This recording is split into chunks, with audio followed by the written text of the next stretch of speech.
People can still. I already, Yeah, hi Claire. I already have one view. Uh, Howdy, Silver.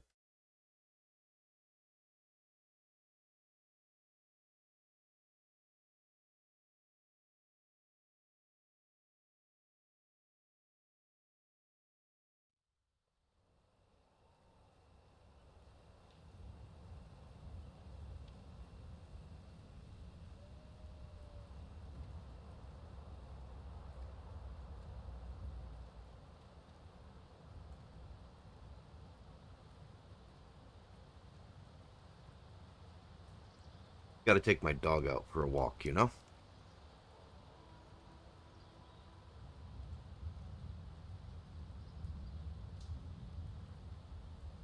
So yeah, the stream today. The plan is to. I don't know if you watched the video I posted this morning. Tried to post it last night, but YouTube was having issues. I need to upgrade the power supply on the base, and I'm probably going to fix up the parking situation for the Rover. How is it that you get your chain caught on nothing? I don't get it, dog.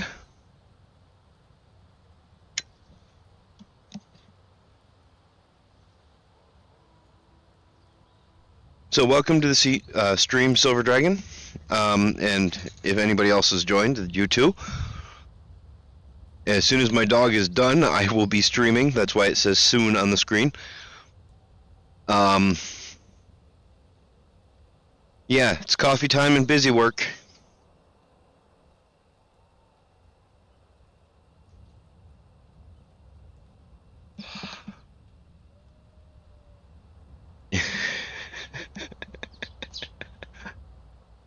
Yeah, yes, they definitely do find their ways.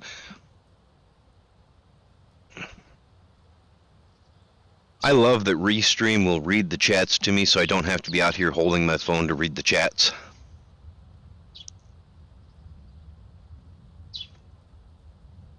To me, everybody who chats sounds like a robot. So I assume that everybody watching me right now is a robot. Congratulations on being able to find replacement backs.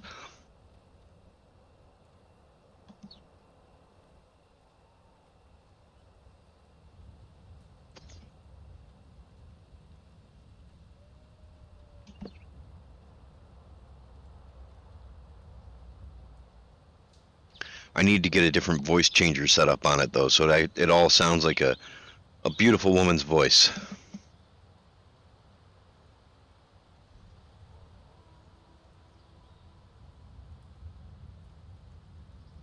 Actually, it'd be pretty cool if I could get it to where everybody sounded kind of like themselves while they were being read to me.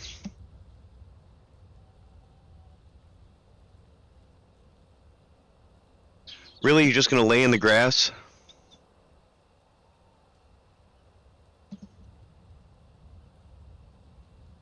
Well, I think he's done.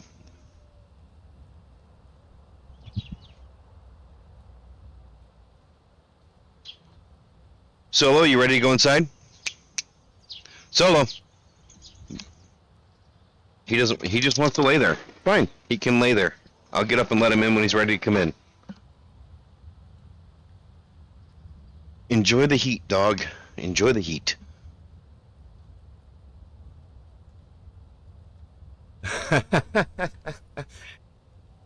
I don't have a problem with Robbie the Robot. I'm streaming on both Twitch and YouTube. You all should be able to see each other's chats. I hope it's working. Sometimes Twitch does not receive chats when they're coming through Restream. So let me know if there's issues. Okay, so if you haven't watched the video that went up today, there are spoilers. It's great weather for me to be streaming. Thank you so much, Space Engineers.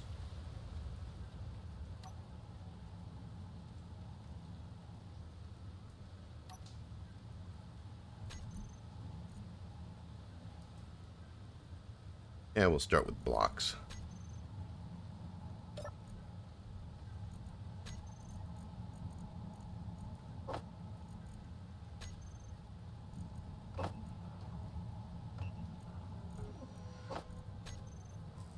I may use up all my iron, but that's okay. So basically, we need to expand this out, probably triple it, maybe even quadruple it.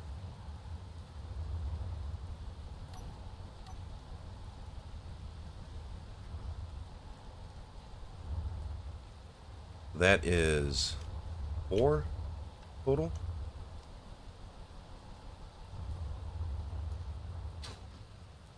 One, two, three, 4, 5, 6, 7, 8, 9.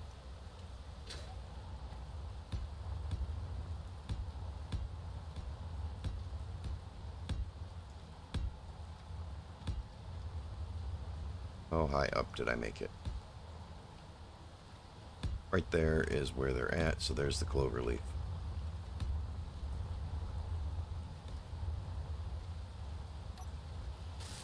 Weld this one up before we bury it.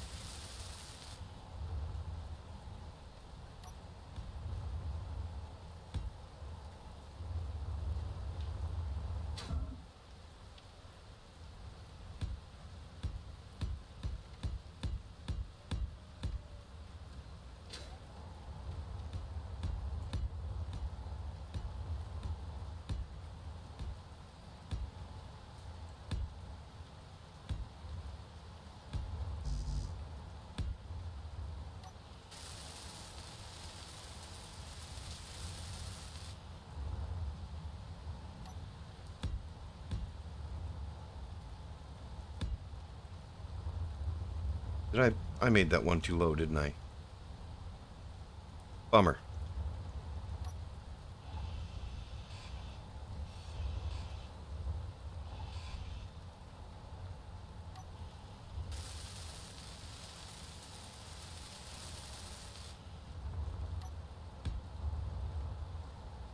So I hope everybody's having a good day today.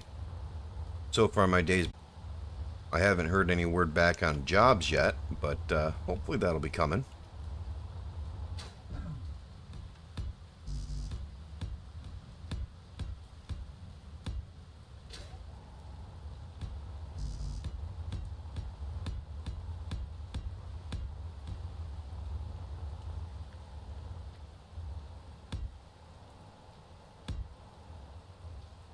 Okay, so it's 14. 14 high. Why did I go 14? 14 is a weird number. It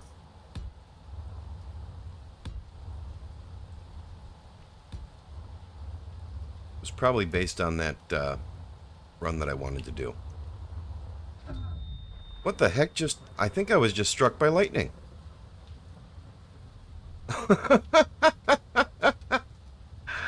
I think that's the first time I've been struck by lightning. I gotta let the dog in. Come on.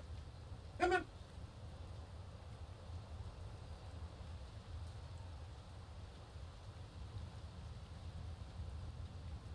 Wait.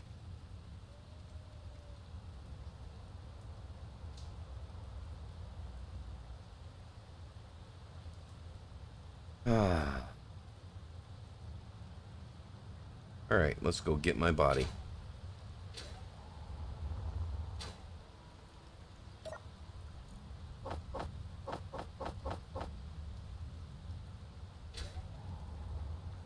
Well, thankfully I placed the last block I needed to place there anyways.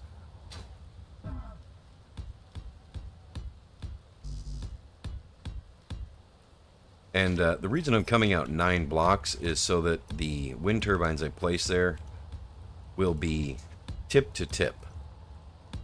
And I didn't count.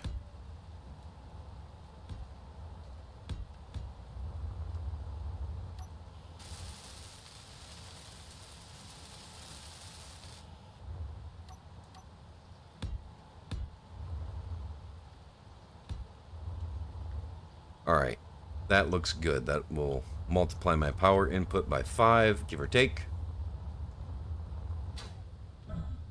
which should handle the power requirements I'm running into now.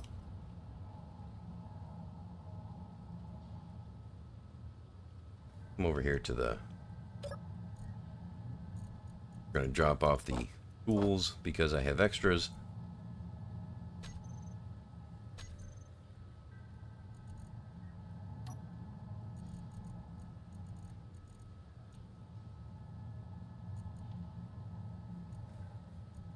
And I'm blind, apparently.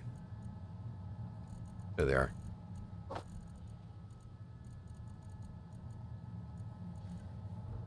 Now I need 10 of those. I should just be able to put those into production.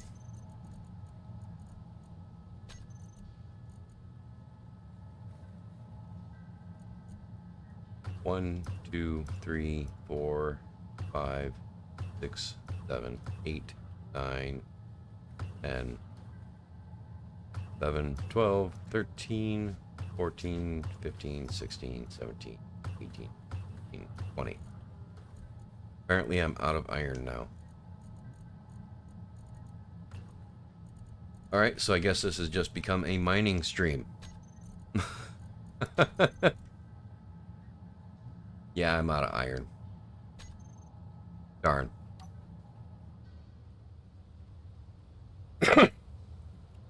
Alright, well, I guess we're gonna go get iron.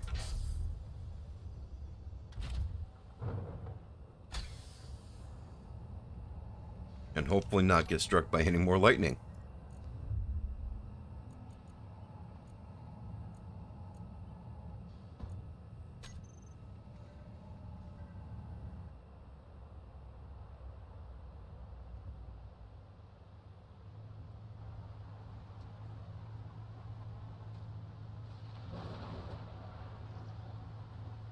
I do have a hard cutoff of about 4:30 today. 4:30 Eastern Time, U.S. Eastern Time. That's in about 2.5 hours from now. I have to drive my daughter to work.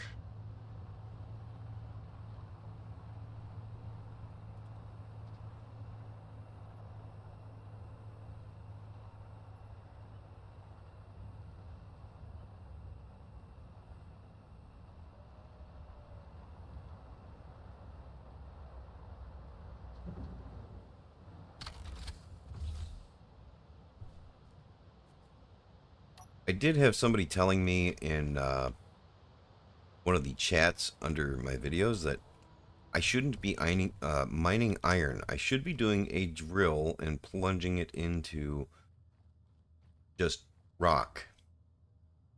And I feel like I should actually address that. They are 100% correct. Iron, silicon, and nickel don't need to do this. You can actually make it real easy.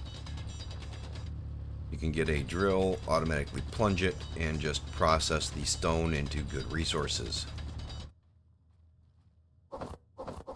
But for this particular survival guide series, I am trying to stay away from that stuff until I get to the point where we're building some mining rigs and we're actually building drills, because I'm trying to do explainers as I go. And I figure the best way to explain the game to people is to explain it as it was intended to be played, and not overload people who might be watching this because they just bought it on the workshop with too much information too quickly. But yes, they are factually correct. That would be the better way to go. And I'd never run out of iron because I'd just constantly be getting more.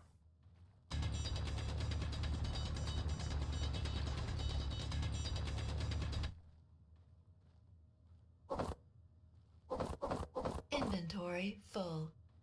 But then I wouldn't have mining streams where I'm chatting with people in the live stream, which I kind of like it, to be honest. I'm enjoying streaming a whole lot more than I thought I would.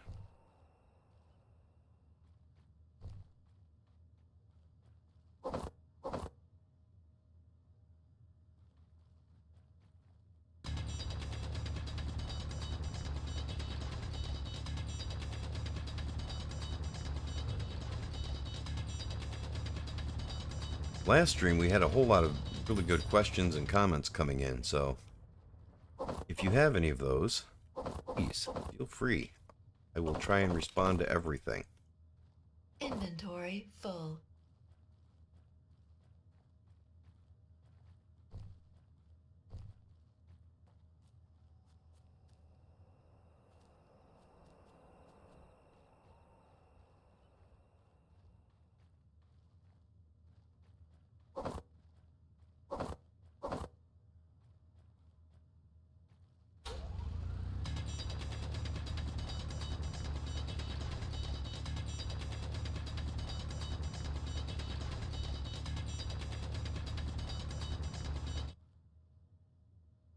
I've actually been really surprised at my growth as of late too. It was like just a couple weeks ago I was real happy when I got to 100, and now I'm at 200 subscribers, which is awesome. Thank you to all of you. I hope I hope I'm bringing a little bit of joy, maybe some entertainment to all your lives. Honestly.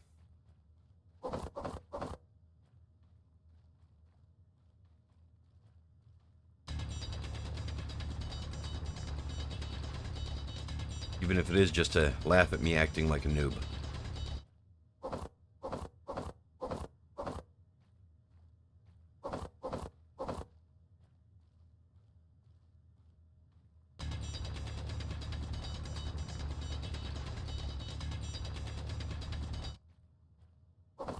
Inventory full.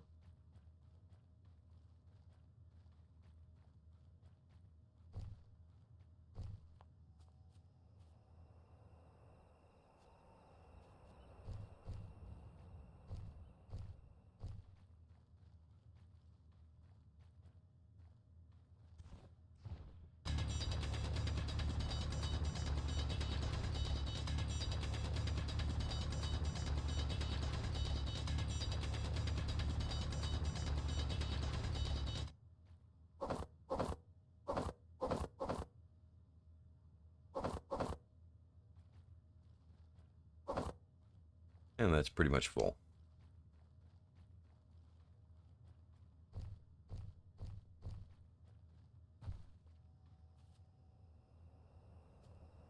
Oh. Okay.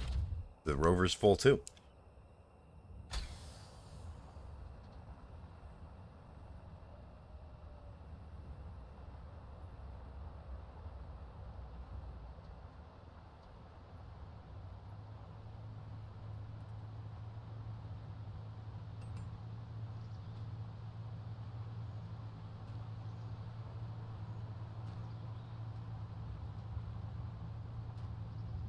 So I got a buddy of mine who's playing Starship Troopers. I forget the name of it, but it's a game that just dropped yesterday. It actually seems pretty cool. I might actually try it. It sounds like kind of Arma type gameplay, but kind of class-based and set in the Starship Troopers universe.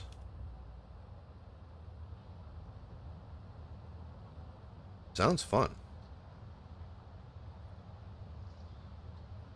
I really stink at first-person shooters, but I enjoy playing Arma every now and then. Cat. Where's something I can just throw at him to make him stop? He's trying to get into the pots and pans cupboard. Come along in there. Rescue.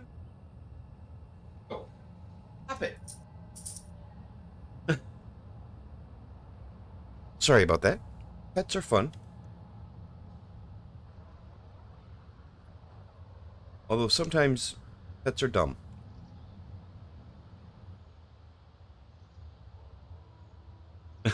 Right?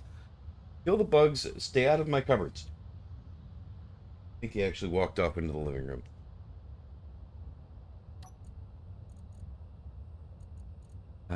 Squat my pickup truck because I haven't fixed that yet.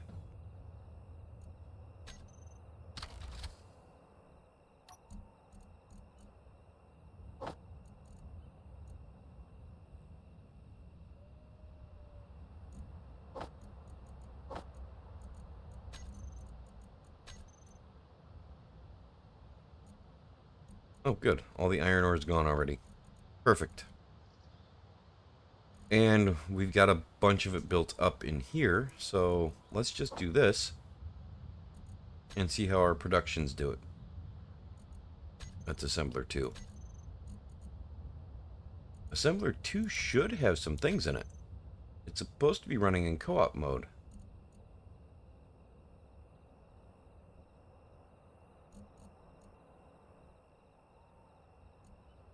Yeah. Why is it not sharing? Weird.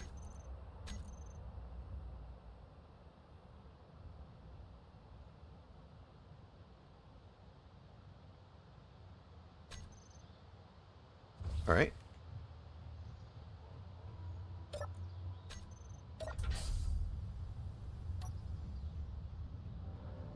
Well, now, let's go to...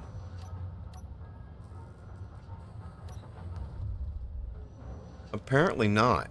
You're 100% right. Apparently it does not like me. One...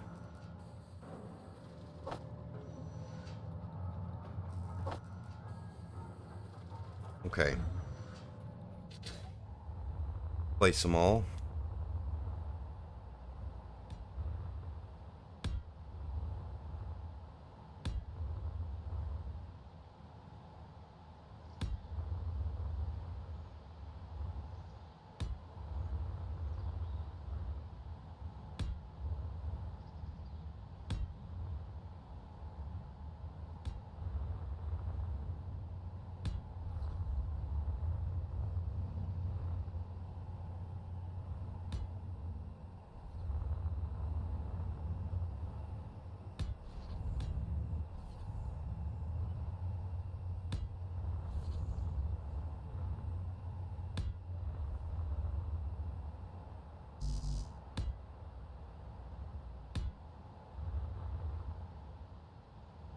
This should give me plenty of power to last for quite some time. Although once I get the yield upgrades on my refinery, I might have to increase it more. Fuel low. Oh crap. Fuel critical. You never get that warning soon enough.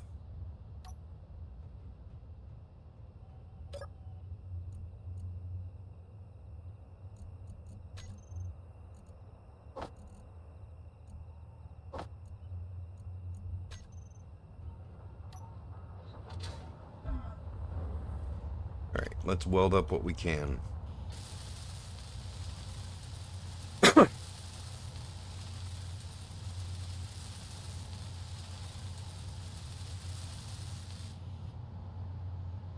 I forgot to turn down the volume on my phone before I started. Sorry about that. 7 people viewing. Thank you for joining.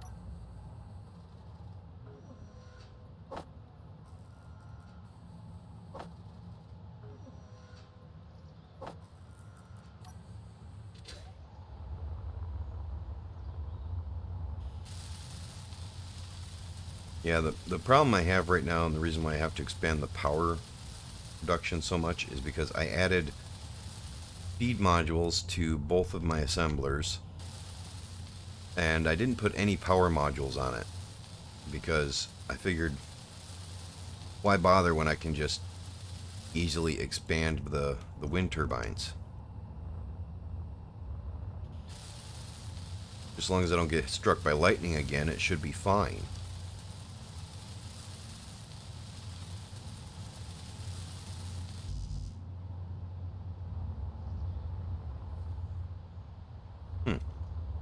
Strange.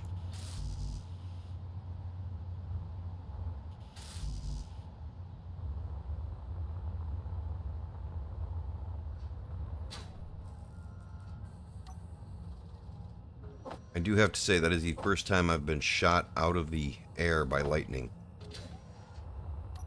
while flying with my jetpack.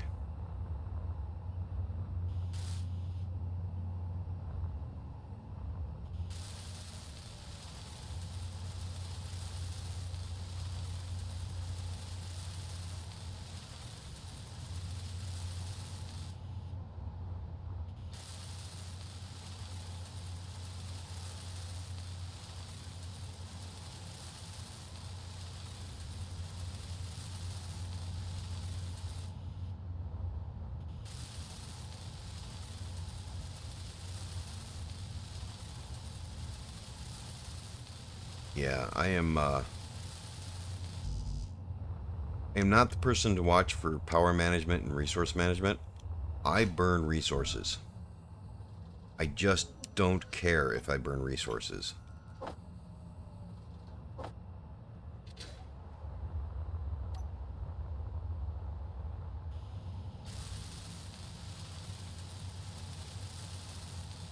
Yes, Thor said no more human. And he was correct.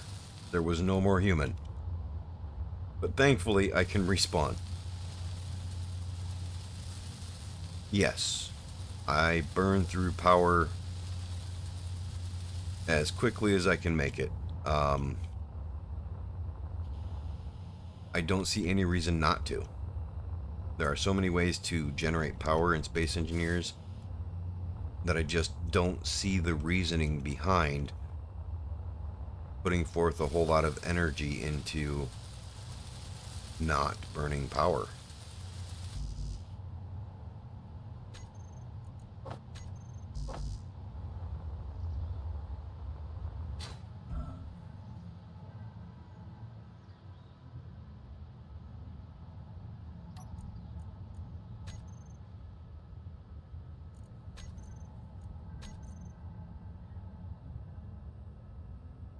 Okay. Good deal.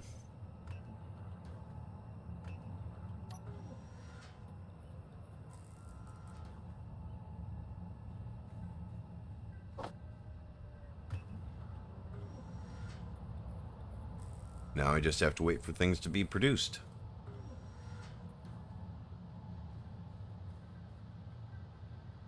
Yes. If the wind stops blowing, I have a problem.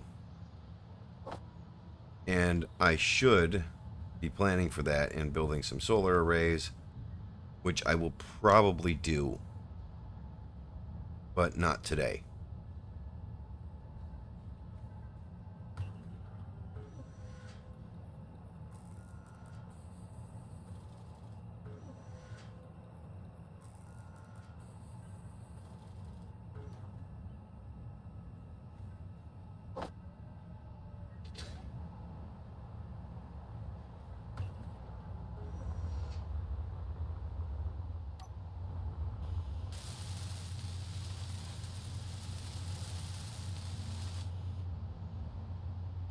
I prefer the wind because, at least on the Earth-like planet, the wind stopping blowing doesn't happen often enough for it to become a problem once you have 2 or 3 batteries built. Right now I only have 1, so I do need to increase that. Get that number up.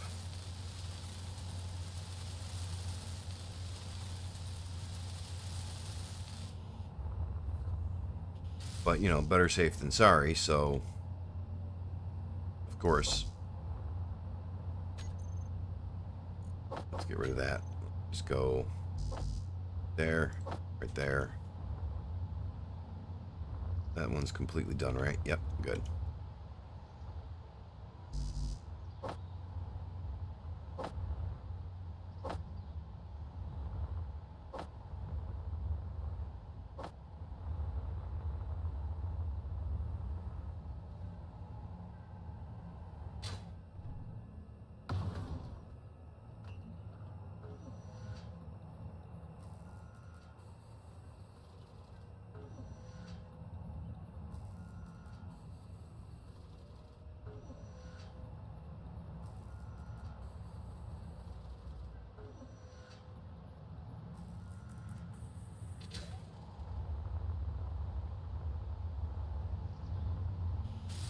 Energy low.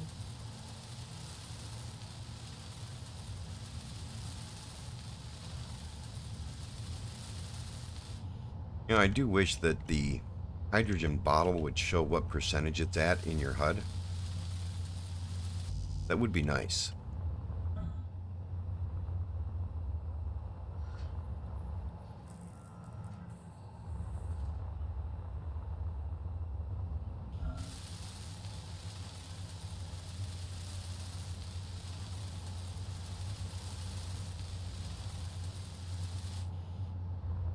See you later, Chase.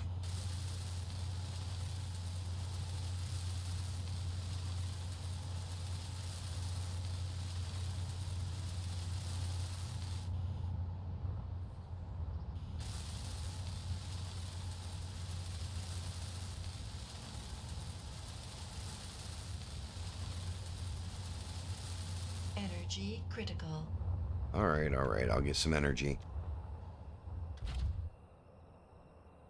Right now, the only thing I have is the starter survival kit.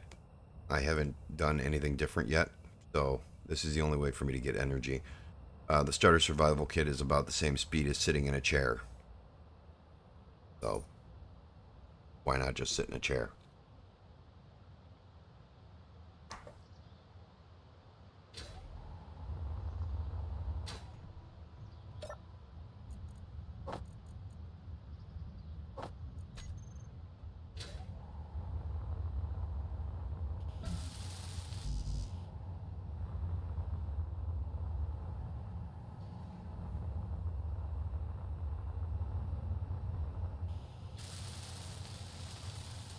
Now I just have a whole lot of steel plates that I have to stick into blocks.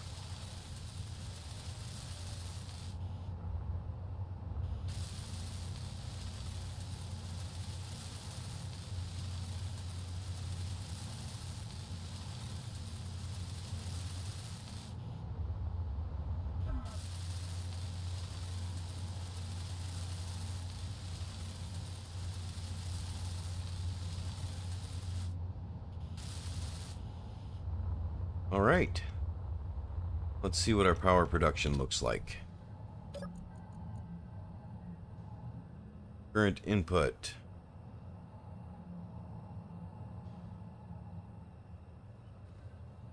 Okay. Oh, it's fully recharged. It's not. I can't really see how much I'm producing. Well, that's a good thing. Let's tell it to make plates and then check it. Gotta be over by the battery.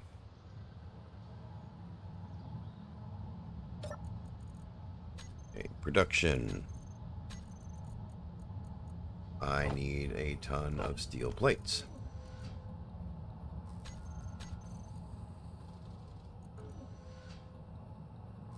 Okay, current output 2.13 megawatts.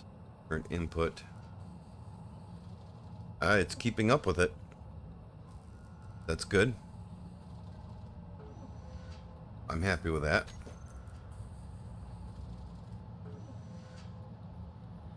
Yeah, I'm happy with that. That's good. I hit wrong button. Nothing on the build planner. Good.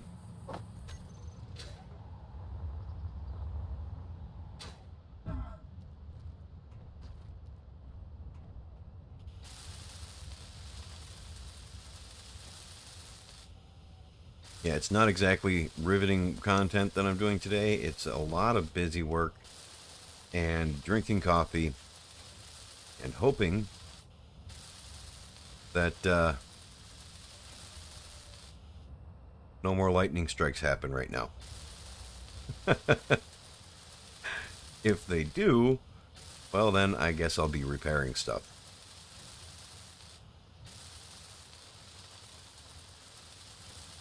I do. But this is the survival guide world, so I just haven't gotten to that point yet. And I'm trying to do the survival guide stuff for beginners, so at the risk of repeating myself, I'm trying to keep it easy to explain to new people without trying to overdo it too much, too quickly.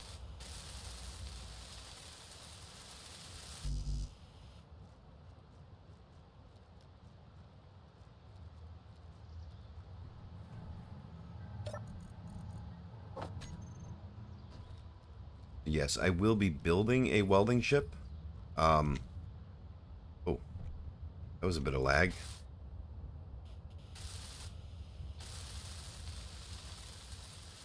But not right now.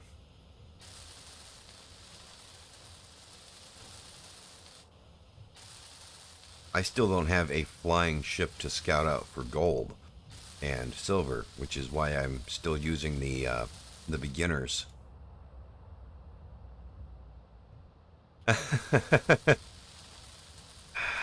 That's right, Black Star. Don't get me wrong. I've got a couple of really nice ships that are in my blueprints. I've got one called the Kizzo. The name was given to me by another viewer. And I absolutely love that ship for a scout ship. And if it wasn't for the fact that this is a guide series, I'd probably be building it.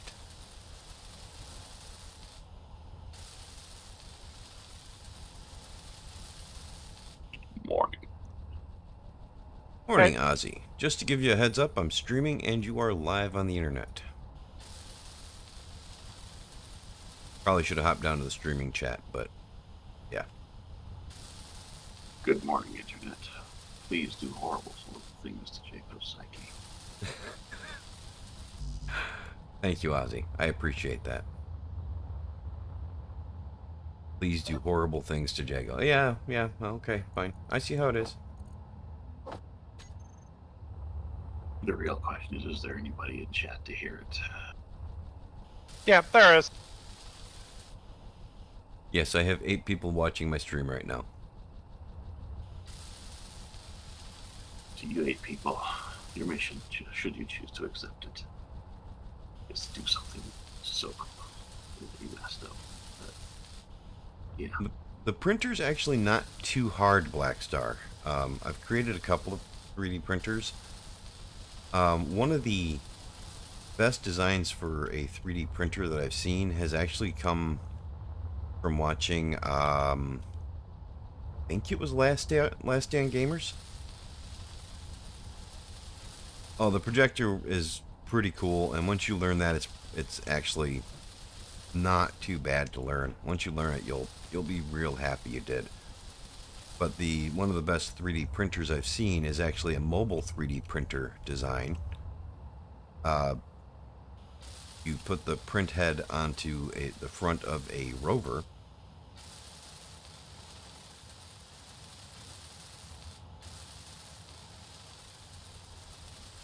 Yeah, the projector is it's actually really nice, but it does take some getting used to because the front of the projector matters for when you're trying to align your blueprint, but it doesn't really matter because once you know how to align the blueprint, it's really simple to just always have it in the right spot.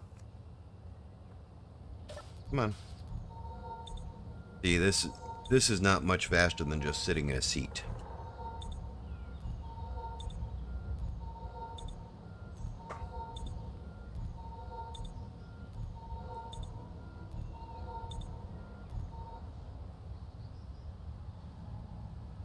I may have to get up and get more coffee, too.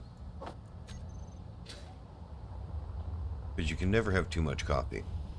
That's my own personal opinion. Your doctors may disagree with me. Mine does.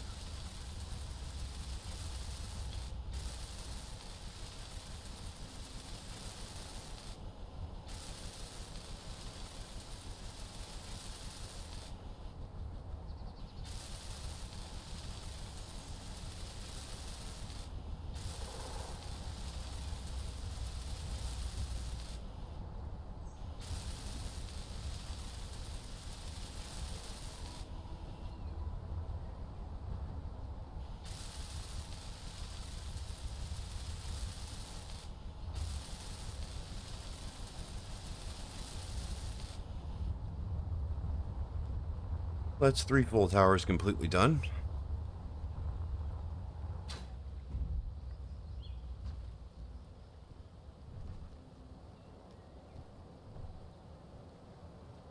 Oh, nice. Yeah, every doctor thinks I drink too much coffee.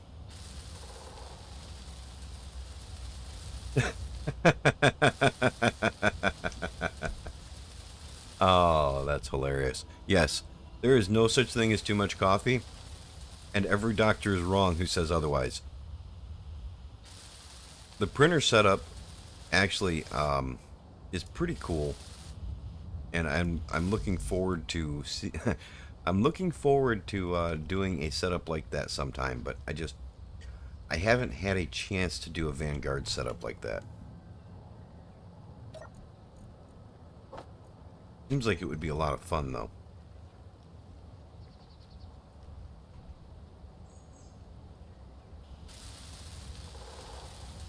But I'm not sure which one the doctors frown on more, the coffee, the cigarettes, or the alcohol.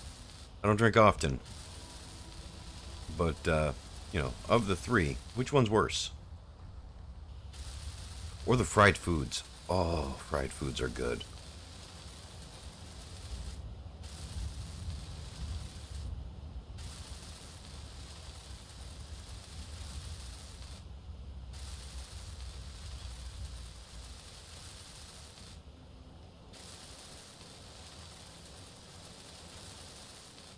I know I'm jinxing myself here, but I'm really surprised I haven't been attacked by wolves yet.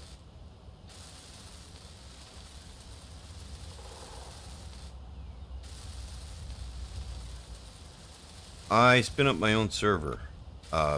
This game right here, I'm actually just playing a local game.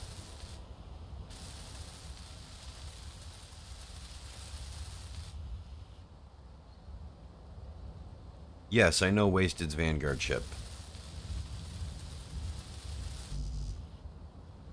Well, I think I know Wasted's Vanguard ship.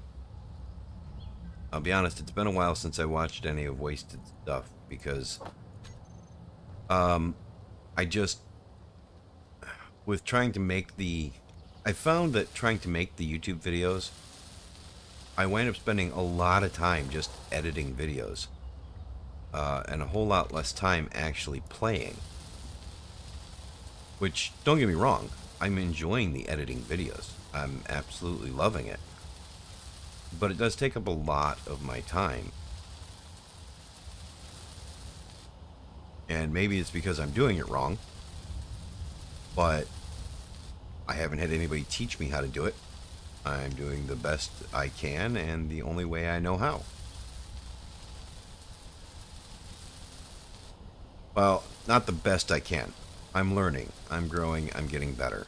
And maybe with that will come more efficiency, better speed, and better quality.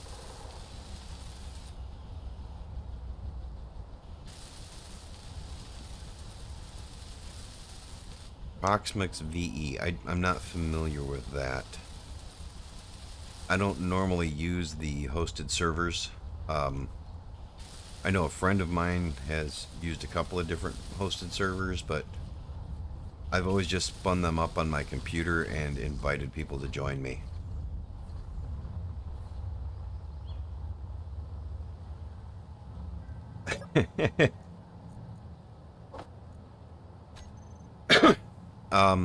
Building a ship is a very technical art.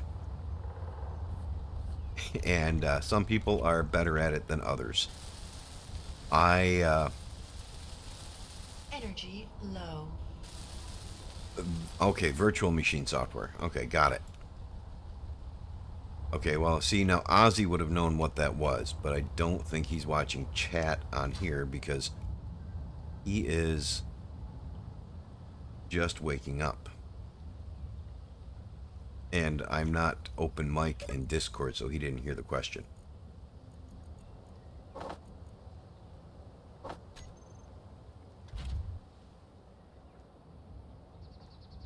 I don't have to be awake to keep up with you, sir. Okay, so you're watching my stream.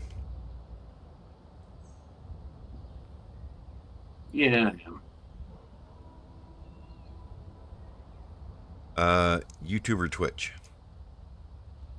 Twitch.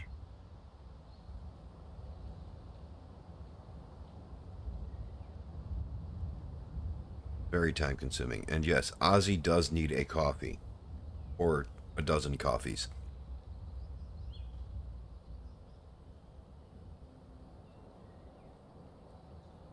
Got a pot brewing. Just one pot? You're lightweight. I've only got one coffee make. I was just picking on you, man. I know. Oh.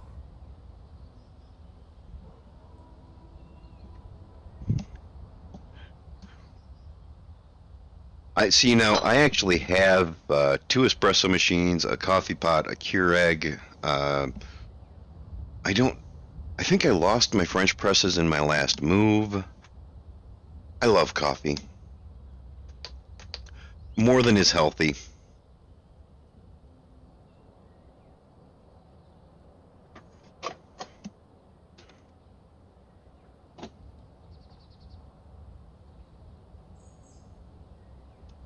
Now all you need is like a small army of immigrant children to operate it for you. Hey, I'm okay with just handing me the pot and starting the next one brewing. That does not sound bad to me at all. Sounds like a really good day. In fact, if I look down in this cupboard down here, oh no, they got moved. Yes, I still have two of my coffee cups that will fit a pot and a half. They're really nice insulated mugs. Got them from the Speedway gas station.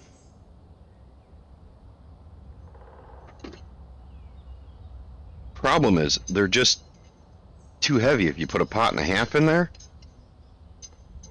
And they drip a little bit when you go to drink from them.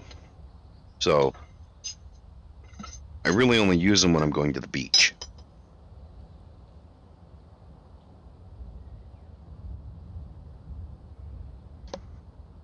Oh, so Ozzy, What's up? we may have to get effort and everyone to check out a new game. Is that the one you Black- Discord? Yeah, Blackstar, I have 3 kids, and they're all the 16-player over 18. co-op in Starship Troopers. And I'm going to stay on here, but I'm going to take a smoke break since I got up for coffee. Yeah, well, so you two a mission, they're objective based, so Ah. Okay. So it's what, somewhat like Icarus or whatever. So, I would say it's probably more closely like parts of Arma than Icarus. You have classes and all. in case you missed it, he's talking about the new Starship Trooper game, which is pretty cool. It sounds really cool, and I may have to drop, I think it's $25 on it. But the creators of it are the same ones who made Squad, so That was perfect timing, and I didn't even have my mic open for him to hear me.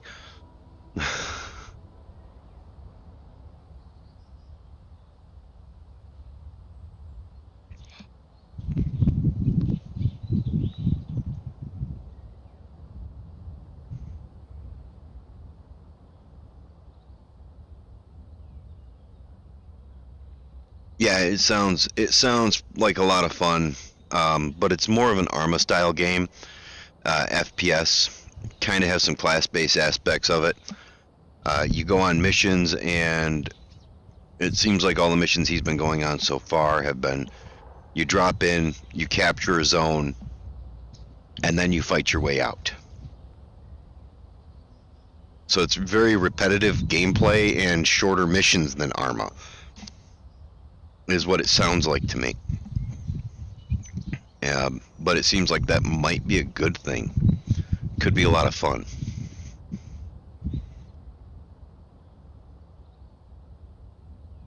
maybe I'll buy that and play it and stream it so you guys can all watch me really stink at FPS. I'm sure Ozzy will definitely back me on that when I kind of suck at first-person shooters. he tried to carry me through Arma a few times, and yeah, it didn't go very well.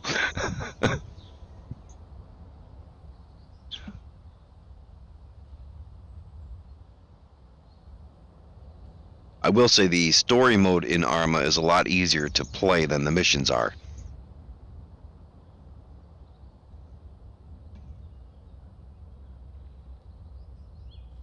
Yeah, the first first-person shooter that I ever played, and the last one that I really got into and addicted to was 007 GoldenEye on the GameCube.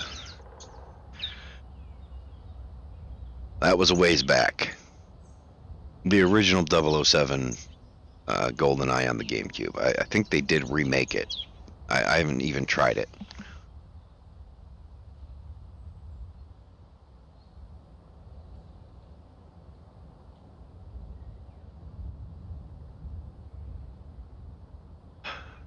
Used to love that. I'd go be a camper up in the vents in that game.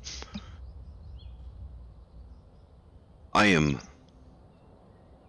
going to be 44 next month. I have no problem showing my age. I am aging like milk. And oh well. I was gonna suggest dog shit, but you know.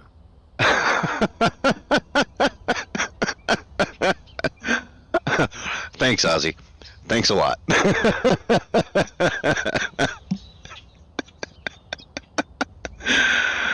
Oh man. No, you know, that's okay. I can age like dog shit. That's fine. Nah, I've lived my life to its fullest, and then I had kids. So, everything since then is just bonus time that I get to enjoy.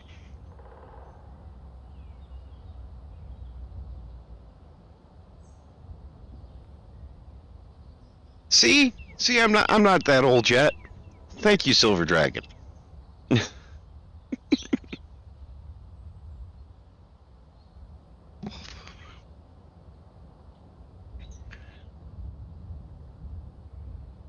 You know, I actually got on YouTube earlier because I got on YouTube earlier and I was checking on Haladmir's channel because honestly, the reason why I started making videos and thought to even start doing this YouTube stuff was because of him. He made it seem like something that I could enjoy doing. And I wanted to see what he's been up to because I haven't seen any posts from him lately. He hasn't been on in a while.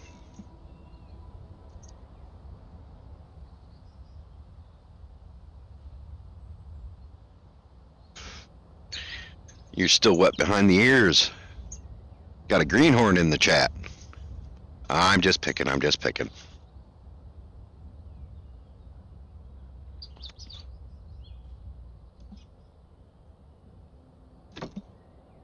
Enjoy hanging out with those old fogies here because you get to feel young. How it was didn't come through in Twitch chat. What was that, Ozzy?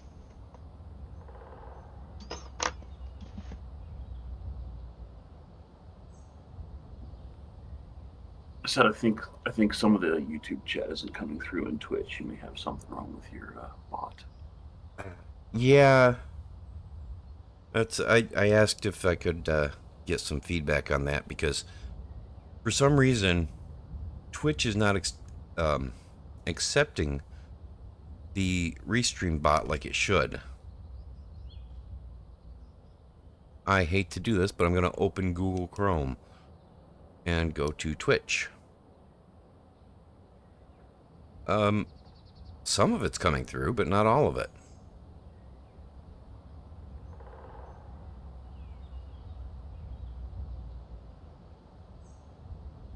Howdy, Steven.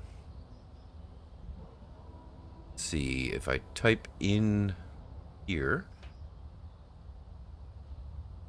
Yeah, showing my age.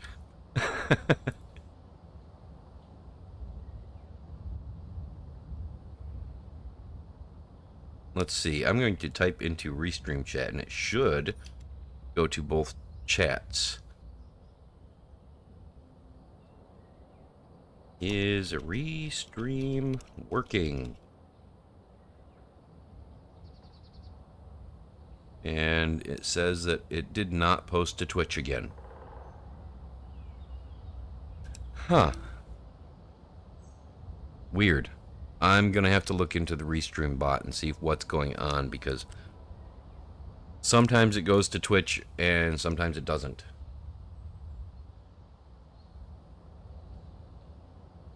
Seems like most of the time it goes to Twitch, because I'm seeing And I'll Black Star jump Radio over and to watch your stream on YouTube for Stephen now. Rogers.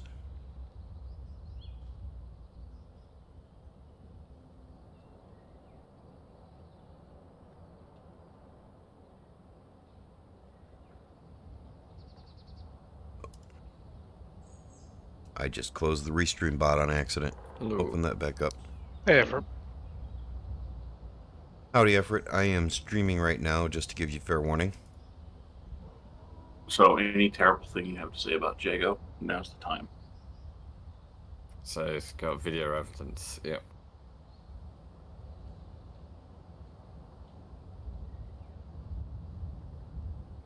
I have such great friends.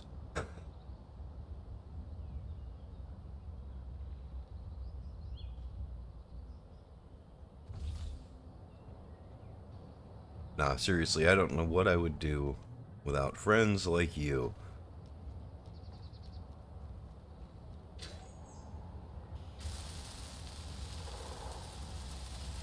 Actually, I do. I'd probably wind up Just playing have a video quick games look in, completely by YouTube myself. Chat. So I noticed you streaming early. Wow. I'm sorry, Effort, I missed that. I'm just looking at your YouTube channel chats. Interesting to see the age range of your viewership there. It is interesting. Thought you had a mature audience. Which is good, because it means I don't have to worry about too much monitoring and moderation. Not a whole lot of edgy teens coming in and trying to push the envelope.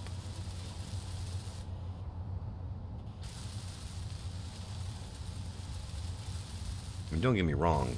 For Space Engineers, I kind of wish that some of those edgy teens would want to play the game more. Further the user base more.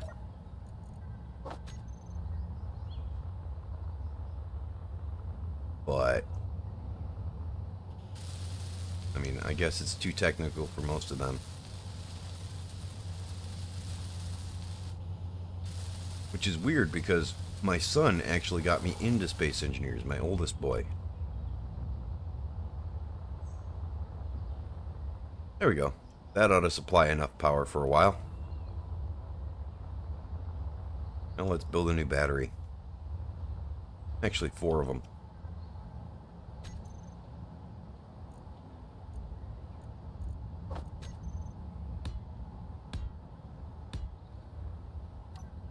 Well, I hope that the people who are watching me enjoy it, and If only they didn't have to be on static grids, I'd challenge you to put them all on rotors. wait, what? What didn't have to be on static grids? I could put them all on rotors?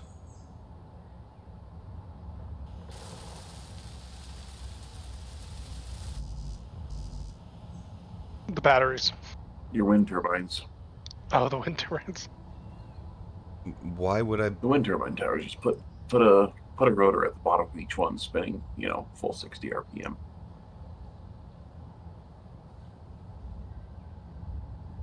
That wouldn't actually help, would it? I mean, it would look cool. but I don't think it would actually help. No, it wouldn't help anything. It just, increase the chance of something exploding. Well, that doesn't sound like a bad idea then.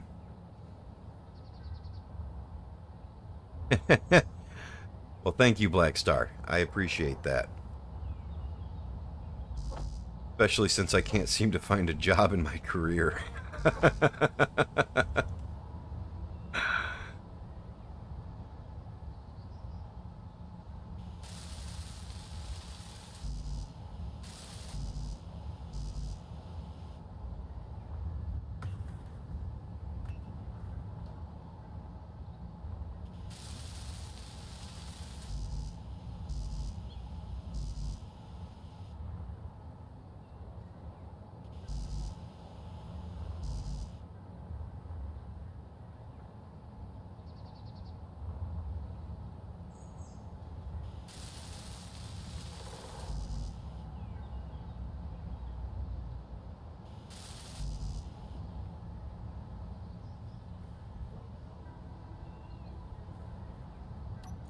Let's see. Production. And I'm out of iron again. Alright, back to mining. First, let's make sure I drop all components out of my inventory.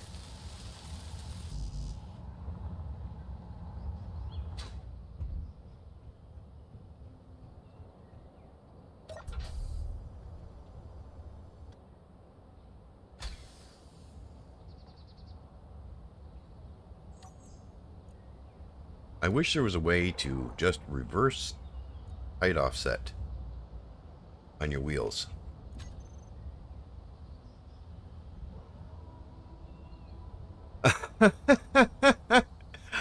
Joe, that is a horrible idea, and I may have to build it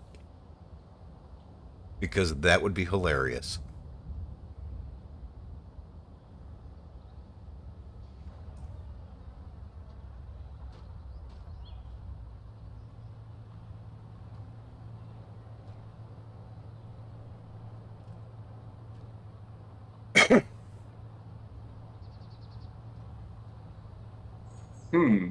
That actually gives me an idea. We need to convince Keen to give the custom turret controller and/or the defense block the ability to just swing a warhead. So you can just make a big guy out of armor and give him a weapon that he can swing at things on the ground.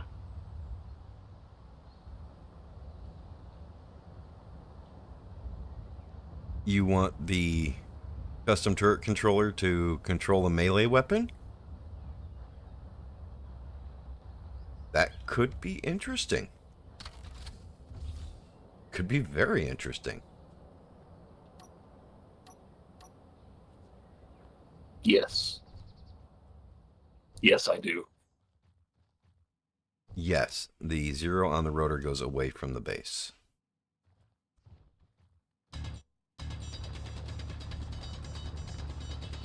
But it wouldn't really matter because... Am I hitting the wrong button? I am. I'm hitting the wrong button. Even then, I'm almost at the bottom of this iron. I'm going to have to start digging down some more.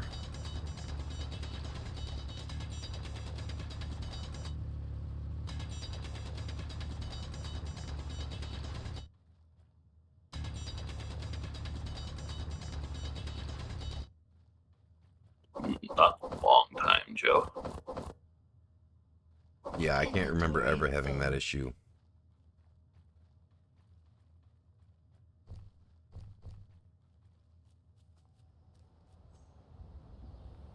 NAN issues on event controllers?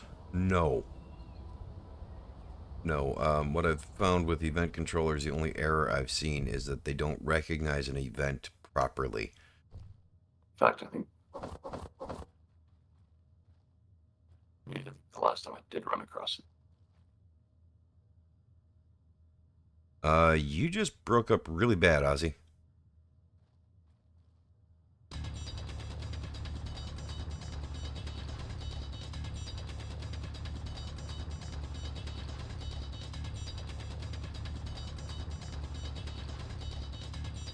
I did, but mostly I stopped because I heard you start talking. No, I was going to say the last time I did run across not a number of errors like that. I was Inventory messing full. with programmable blocks and whatnot. I've gotten NaN errors on programmable blocks where I've screwed up.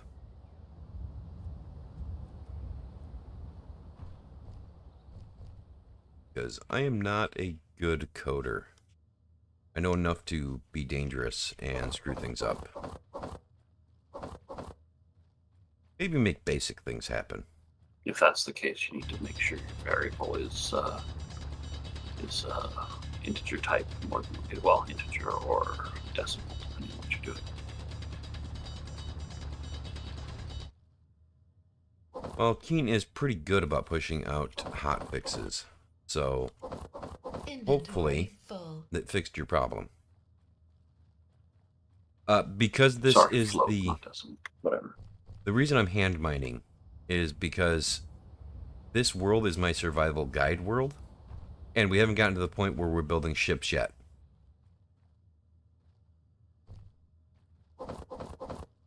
And I'm trying to not overdo just how much I add into the survival guide series. I'm trying to make a progression that would be easy to follow for a beginner to the game.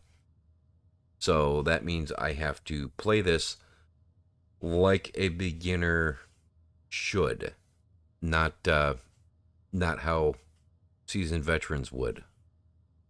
So Go ahead, Ozzy.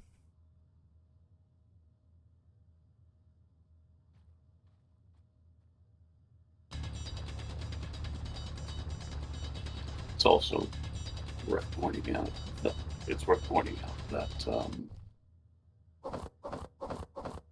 voxel deformation is one of the biggest things that slows down space engineers. Inventory full. So if you want a game to last long term, you kind of want to avoid unnecessarily deforming them.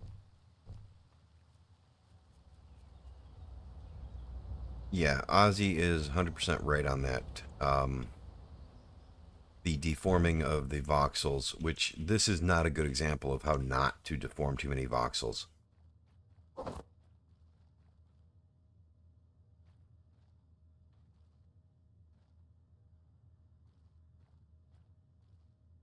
True.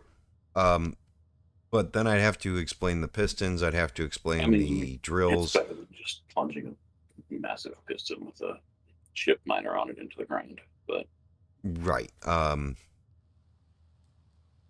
Plunging a miner into the ground would actually be really good. A static miner would be really nice. But we haven't gotten to the point in my series where I'm explaining the pistons and really explaining the rotors and hinges, let alone the how to manage the depth so that you're not overloading your system with too much ore. So I just haven't gotten to the point where it would be a good fit to put in some of the more efficient mining methods.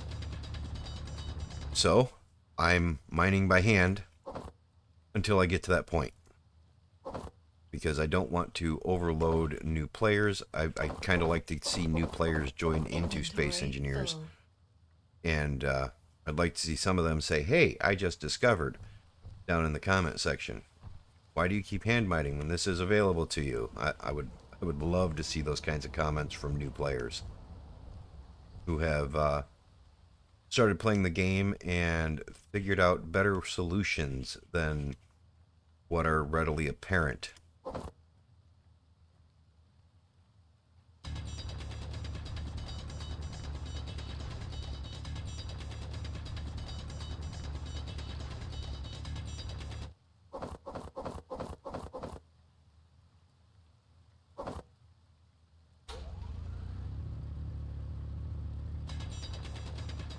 Well, it seems if to you're be just worried happening. about getting volume of materials, I have a blueprint for a mining rig I built. It'll pretty much kill the world in 6 hours because of voxel deformation, but Well, I don't think anybody is suggesting that we should do a build that would kill the world.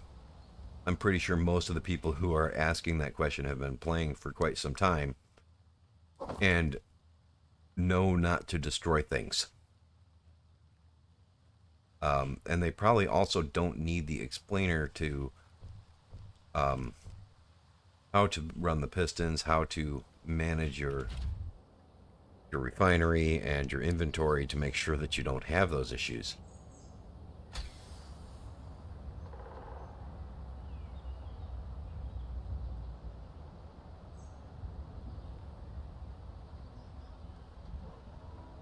Like I said, the survival guide series, it's really a slow moving series, little bits at a time with each episode, because I don't want to overload somebody who might It's be that new time. to the game. I'll catch you later, Jago.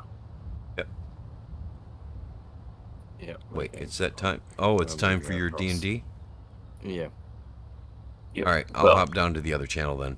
You guys have fun. Well, we got a All right. voice channel for it, but Later.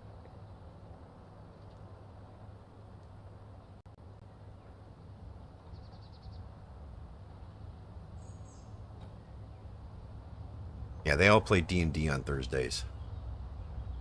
Well, it's not D&D. It's a different tabletop game. I don't remember the name of it.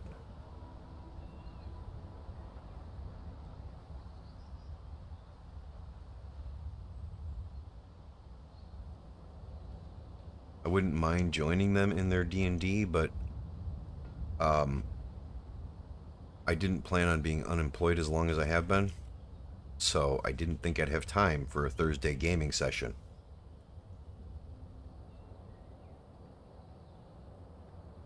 Thank you, Everett.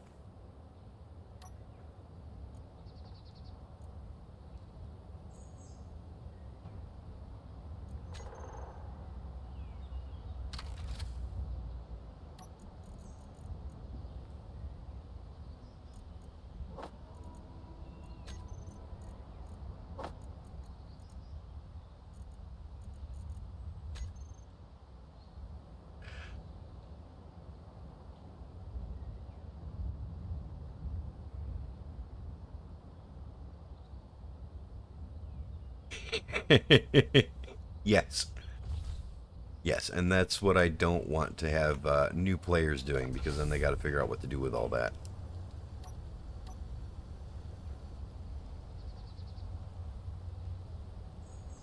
One of the things I am not going to do is I'm not going to wait for the next episode to build a better hookup, because I've never been a fan of squatted pickup trucks and squatted vehicles. I really hate parking that way.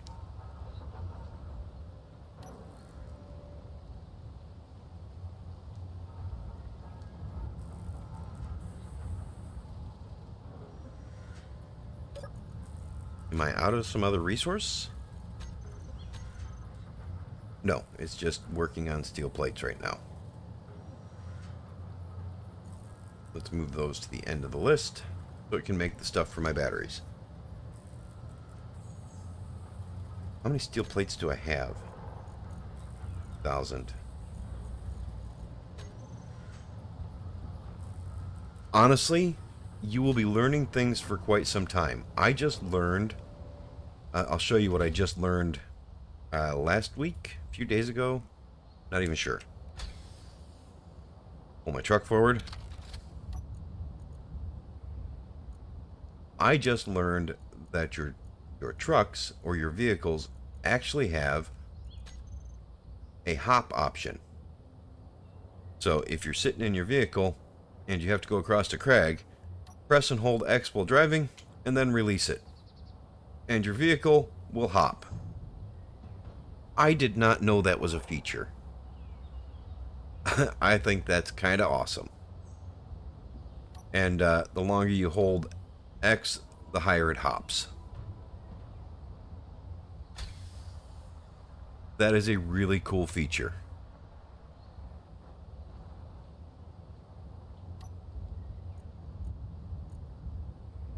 That's right, Everett. Learn something new every day.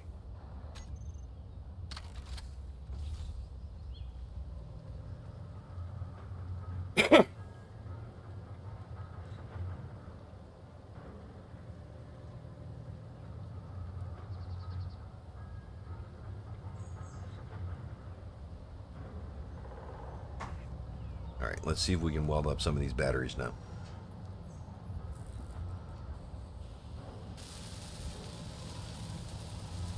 See, now I've seen people do that a couple times, but I just figured it was something they had programmed on their hotbar to play with the height offset on the wheels.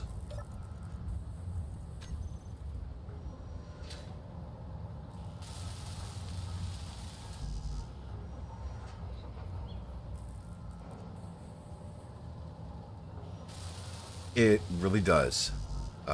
That's a good thing to point out. I've already noticed that with this one. It's not too bad as far as center of mass goes, but when the hops are initiated, sometimes I will tilt to one side or the other.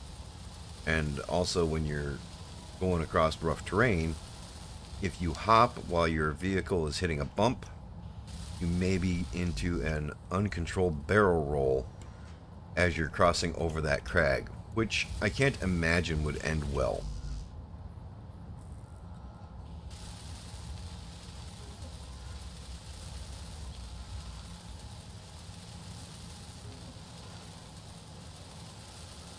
Really, cat? Okay. Well, hello. Welcome to my foot.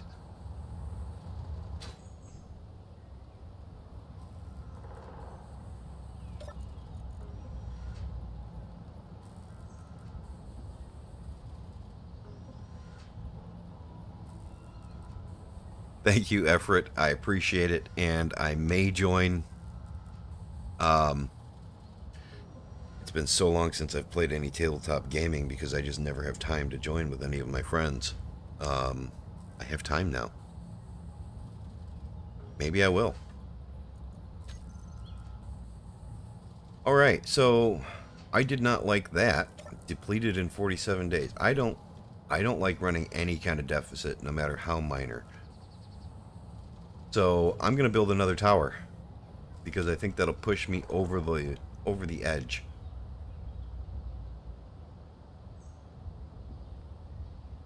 But before I do that, I'm going to get another.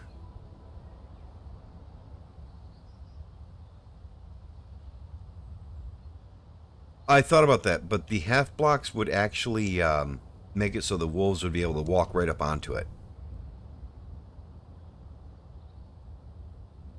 So what my actual plan is for this is I'm actually going to do, and I'm going to do that first.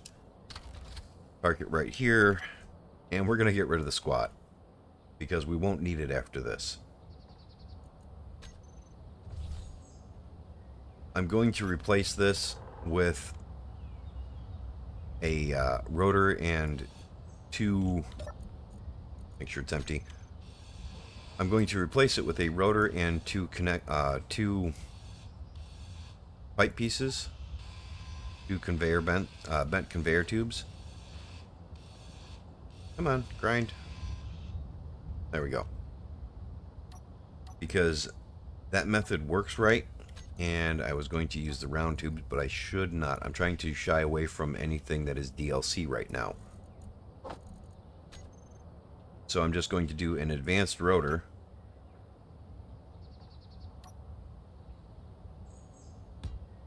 Right there, and a couple of bent tubes. I need some interior plates to do this.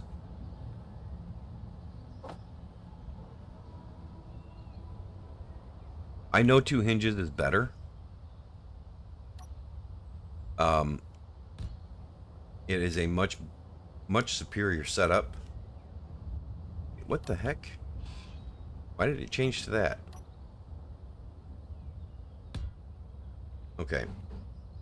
2 hinges is a superior setup, but I am worried about explaining things to beginners, so I'm trying to shy away from anything that's going to take too much setup. And 2 hinges is superior, but I've played with people who were very not technically minded, and I'm trying to make sure that the parts we're going through are in small enough bits for the very non-technical people to actually follow.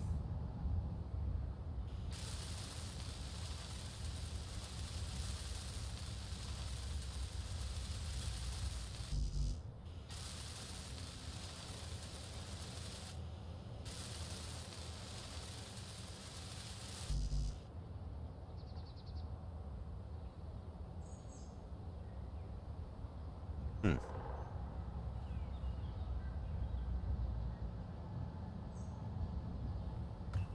There we go. Now it's putting him into production.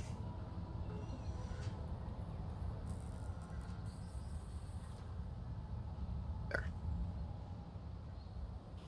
Which, I'll admit, in the end, choosing that method is hindering myself substantially.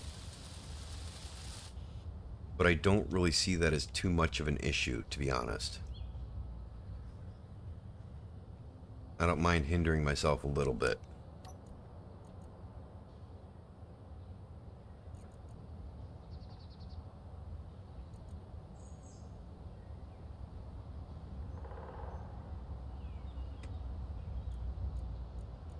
And for now, we're going to rotor lock it. Grab all the stuff to build the connector.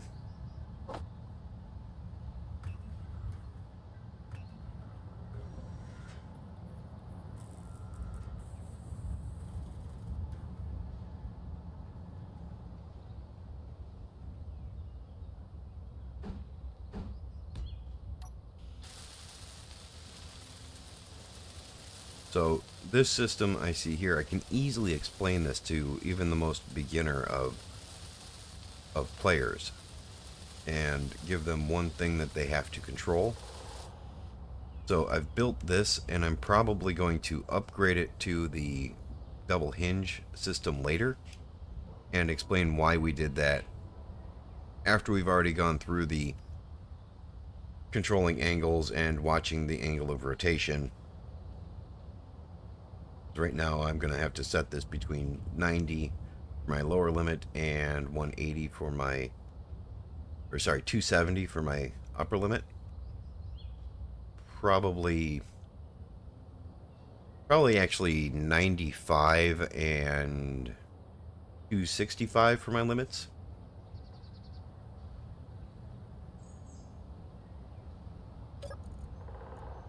So let's go to the rotor.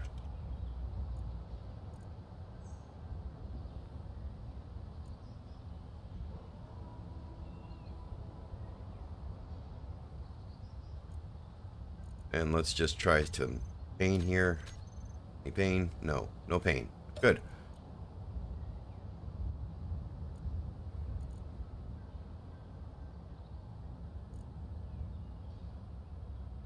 Set this to 95.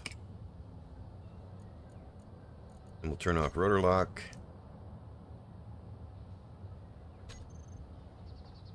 And let's make sure it stops.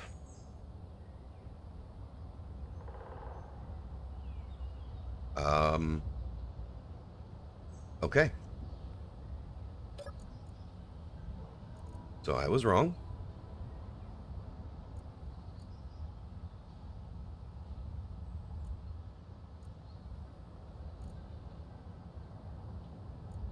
Let's set this to just 5. Which means this should be 175.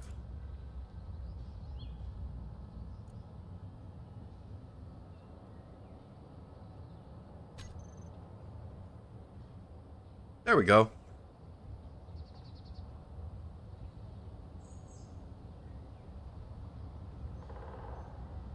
I really should have had the, when I was placing this, I should have placed it so the 0 was on one side or the other. But I didn't. That's what threw me off.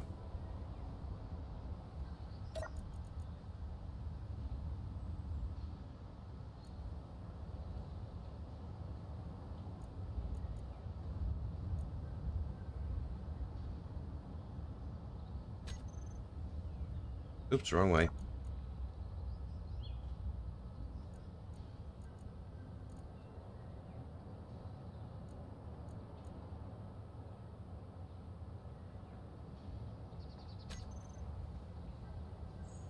Huh. Why is it not moving?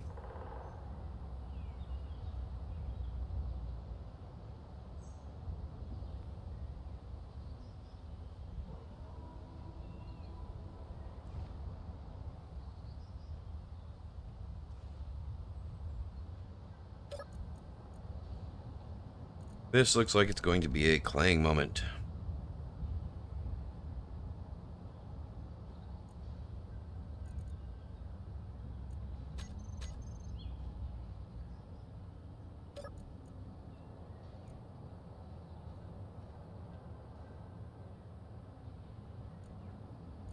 Okay, let's set this to 0.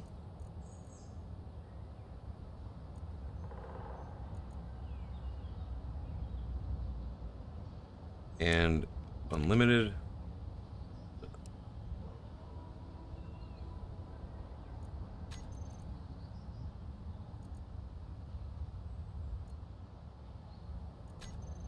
Okay. Now, when we try to change the speed, it should work.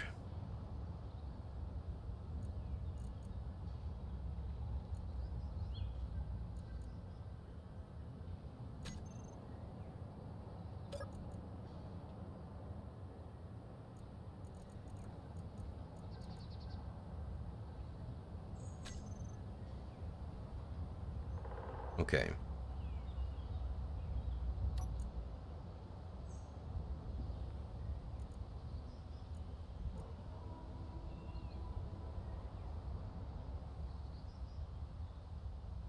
All right, right now it's at 328.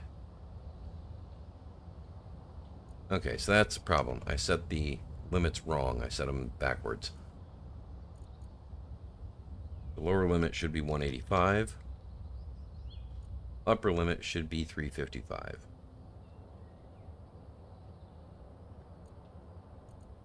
Okay, now, perfect. And it should be able to go fast with no problem. There we go.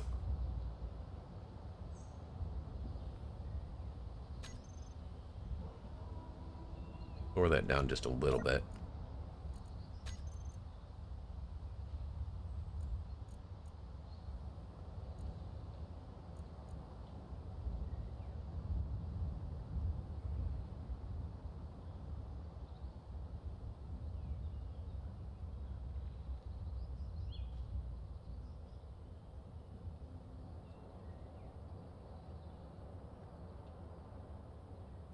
Perfect. Now I should just be able to rotor lock it and we'll be good.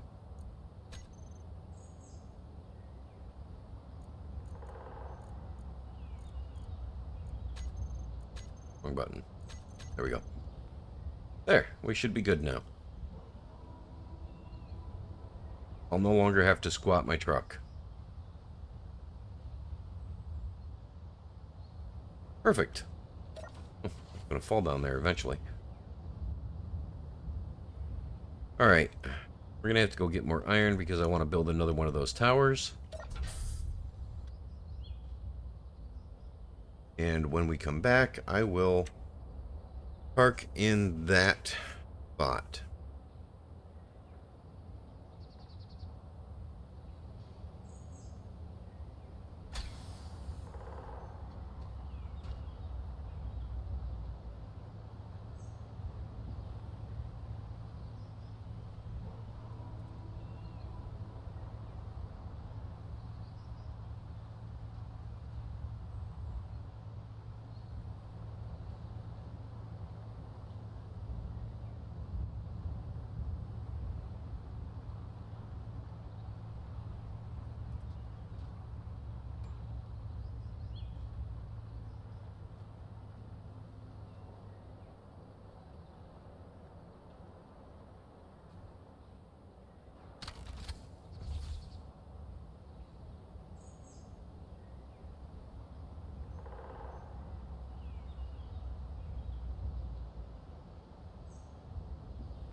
You know, Steven, you're 100% correct. Build Vision is a beautiful tool, and everybody should get it. But not everybody can, unfortunately. So, I'm not using any mods right now. I have one mod in here. One mod only, and it's strictly because I am streaming. And that's the quieter tools. So, the grinder's a little quieter. The drill's a little quieter. Welder's a little quieter. That's the only thing I have installed right now.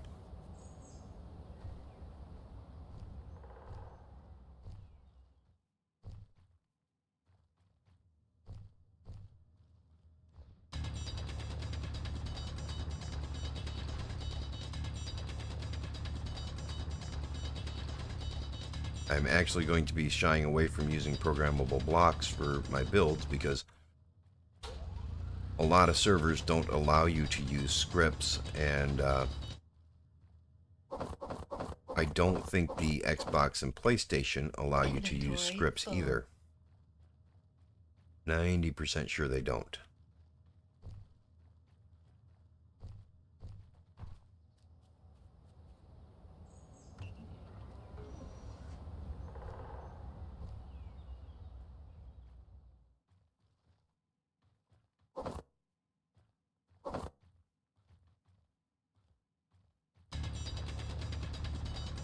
Actually, you know, I am up for being corrected.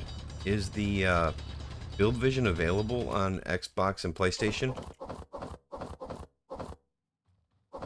Yes.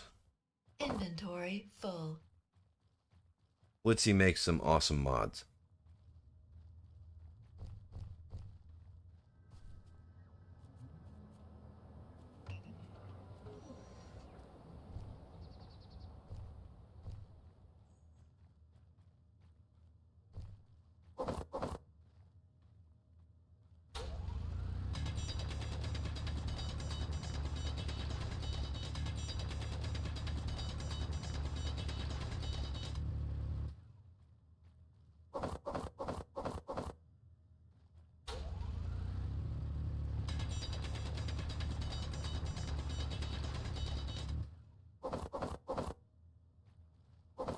Inventory full.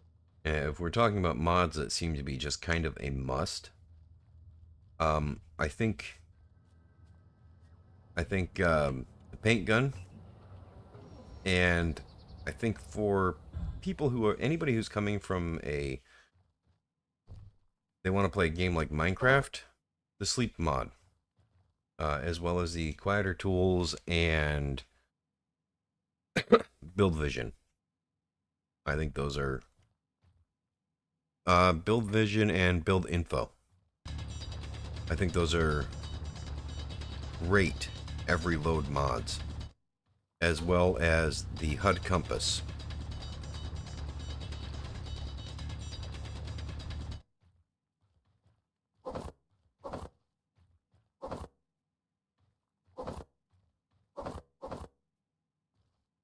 Inventory full. I don't know how many of those are actually available on Xbox and PlayStation, though. Honestly, I don't know how I would check for that either. I think I'd have to go to the other mod hosting site and look, but I'm not sure because I don't have a PlayStation or Xbox with Space Engineers installed on it to be able to check.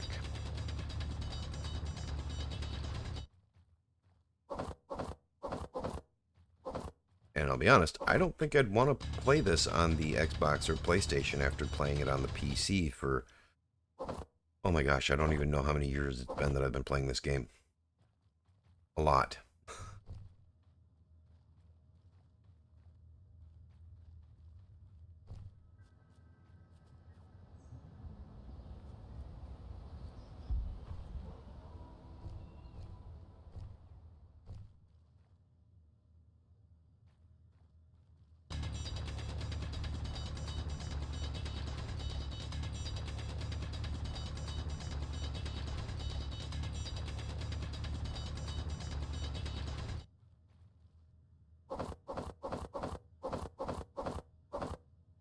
Inventory full.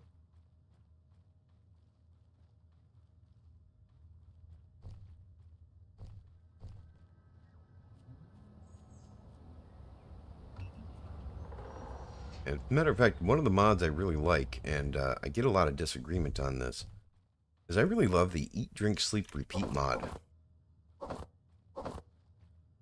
They did a really good job of balancing out the need for watching your hunger and thirst without making it too much of a grind or too stupid and unnecessary.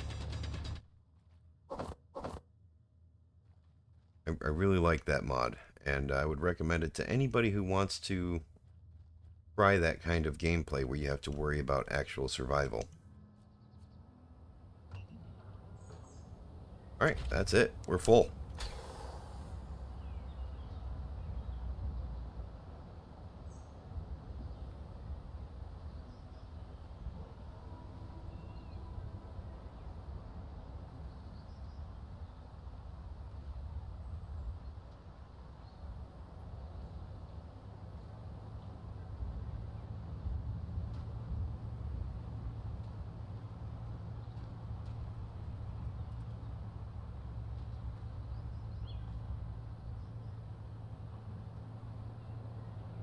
Did it already get into nighttime? It is. Dang. Guess it's 3:20.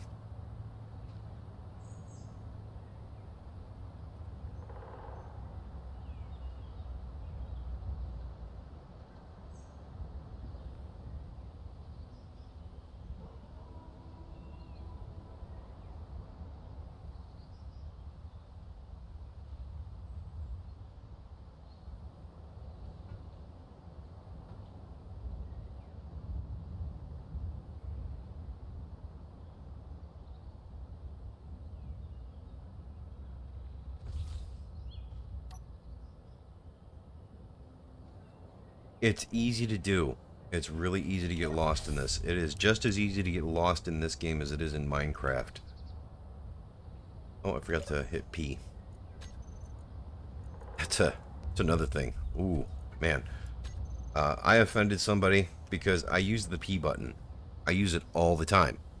I've never had the huge issues that everybody talks about in the community. I've always just tried to,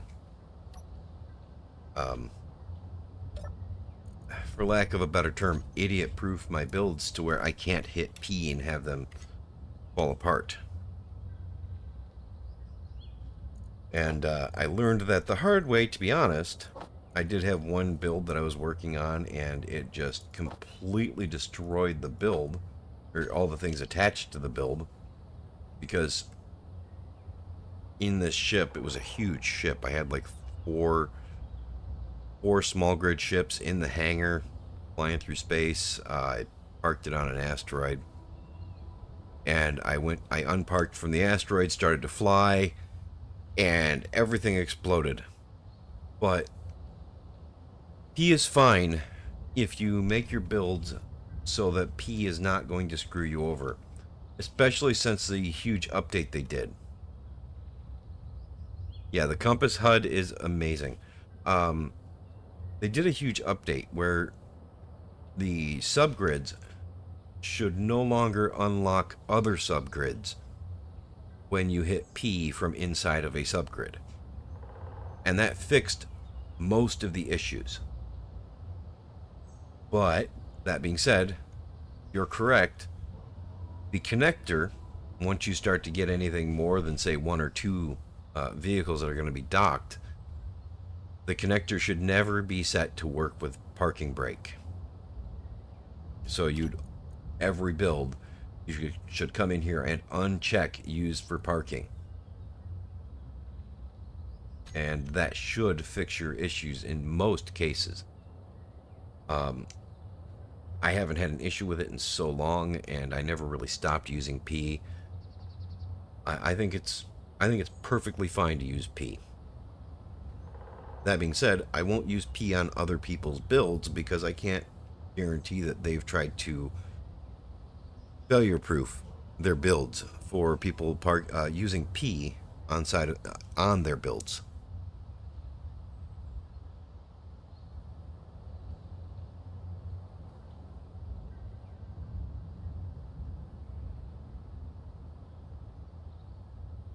So, yeah, I have no shame about it. I love using the P function. It's so much easier.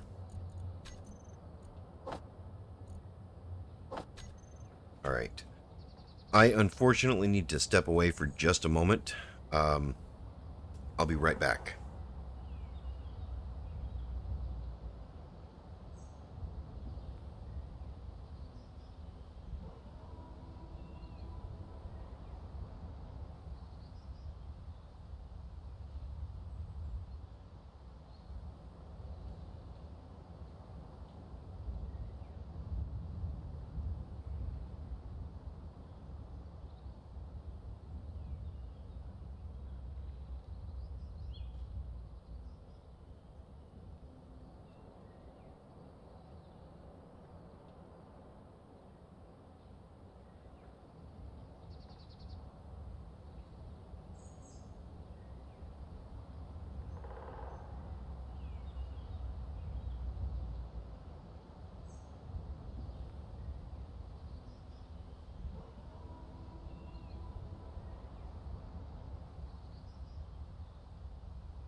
All right, I'm kind of back. I'm going to refill my coffee, and I'm going to probably smoke a cigarette because I had to get up and run away.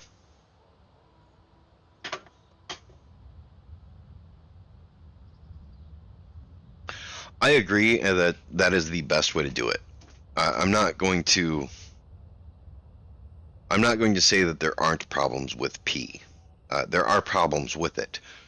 It is nowhere near as big of a problem, in my eyes, as the community makes it out to be. Because you can build your builds to work with that without having too much issue. That being said, I still put those controls on my control bar. I haven't set up the control bar on this one yet because there hasn't been any need to.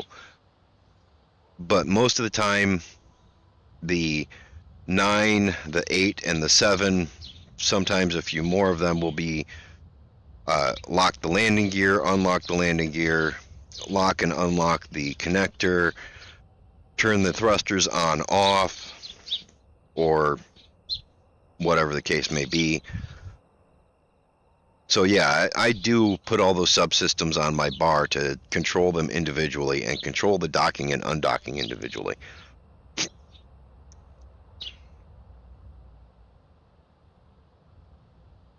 One of the things I did like is with the event controller, though, I can come down and I can land on top of the connector, and I can have my connector not set to use P or set to ignore P.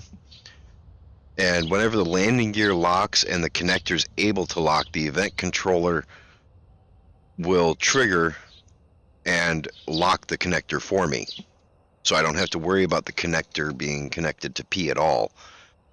And I think a combination of the event controller and using event controllers and setting all connectors to not use P is probably going to be the way to fix that P issue entirely for anybody. Just got to get people used to naming their groups on their ship to have something like your rover's name dash wheels or your rover's name dash landing gear, because that's another thing I've noticed that everybody gets wrong.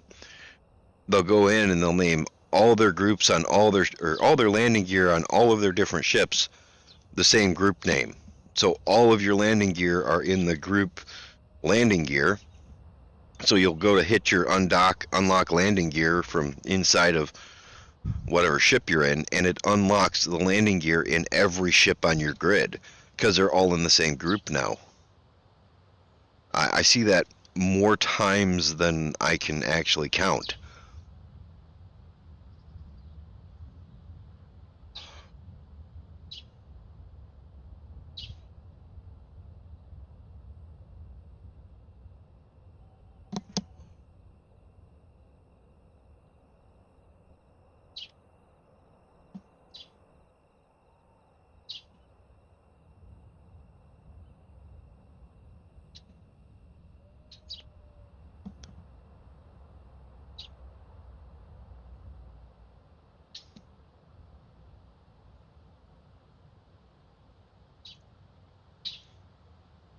I'll be honest, I haven't worried about that with this rover, though, because I'm not planning on having this rover very long.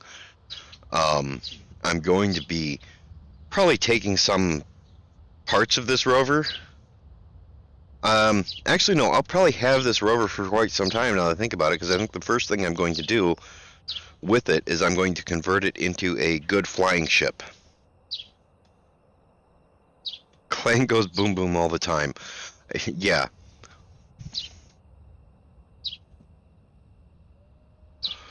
Actually, I haven't had much problem with Clang in several years. Since they did the big rotor fix and the big piston fix a few years back, I haven't had much issue. Clang's still there. Clang's still present. He's still lurking around the corners. But I tempt Clang all the time. In the other stream, I was showing off the the room that I built inside of my base. I don't know if you saw that or not. It's all small grid built around and inside of other blocks, other large grid blocks. So it's I had blocks inside of blocks, and it did not look like a Space Engineer's build. It looks really cool, and it's not too bad, but you wind up sliding on the rug because of the phantom forces that are caused by it. And good evening, Andy.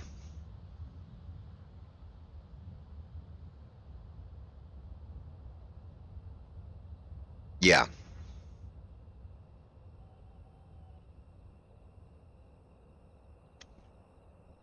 No, I love Clang. Clang is awesome. You can use Clang to your advantage. And if you know how to do it, since they did the update with the bounding boxes for the blocks in this game, Clang has not... doing subgrid builds has become way less Clang-inducing. So fixing the subgrids and fixing the rotors and pistons just seem to make Clang get as vanished as Clang can be.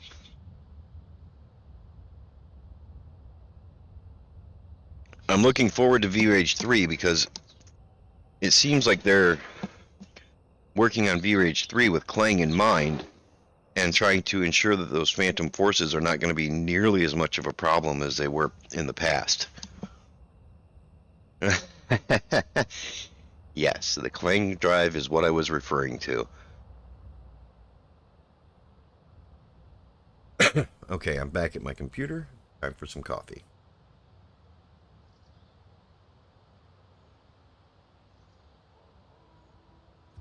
Honestly, in the old builds, messing up this piston rotation where it was trying to rotate through the floor would have caused my base to blow up. And that doesn't happen anymore. It has gotten substantially better. There's no other way to phrase that. Just way, way better.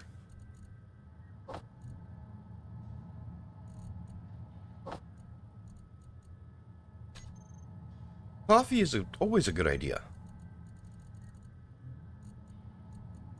Yes, interior plates.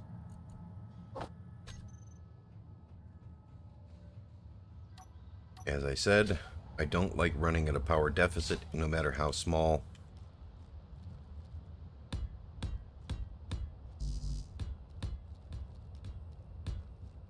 And if my base power is going to die out in 15 days of everything running at max,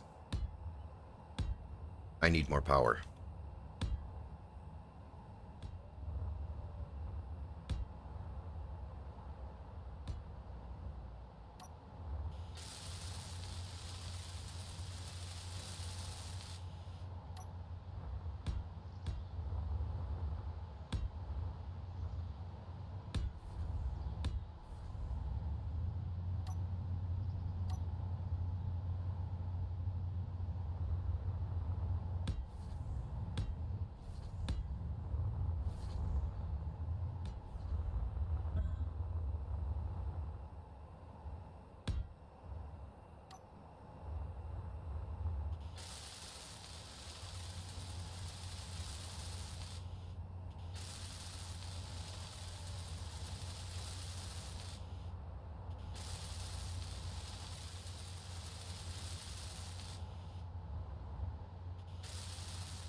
I have thought about some lights, and I will be adding some lights, at least to these towers.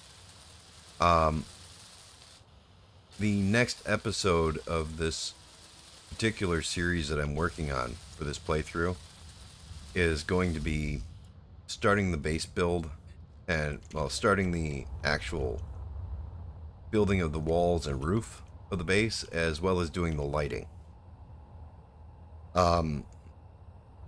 And I'm going to go through some of the ways I've found to make your base look a little more interesting, even though it's a square.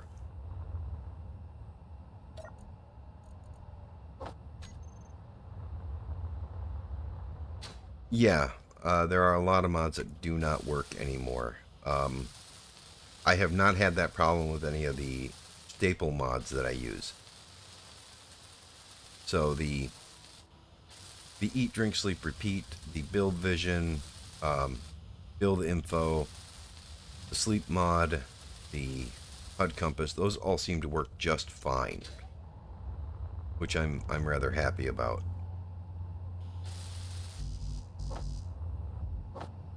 But I do know that some of the AI mods did have issues. Not major issues, but some minor issues with them.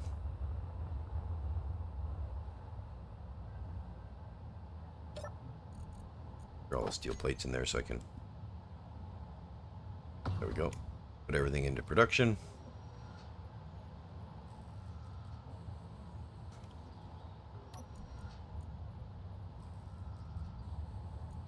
What's the refinery using? Okay, let's check the batteries. 8 days. 11 days. Yeah, I need more power.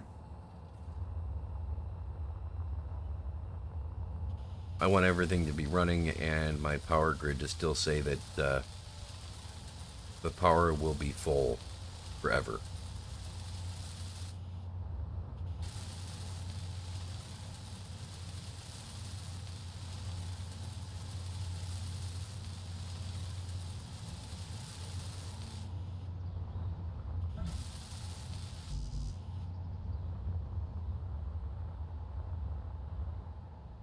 Which I know is overkill and unnecessary, but that's just the way I like it to be.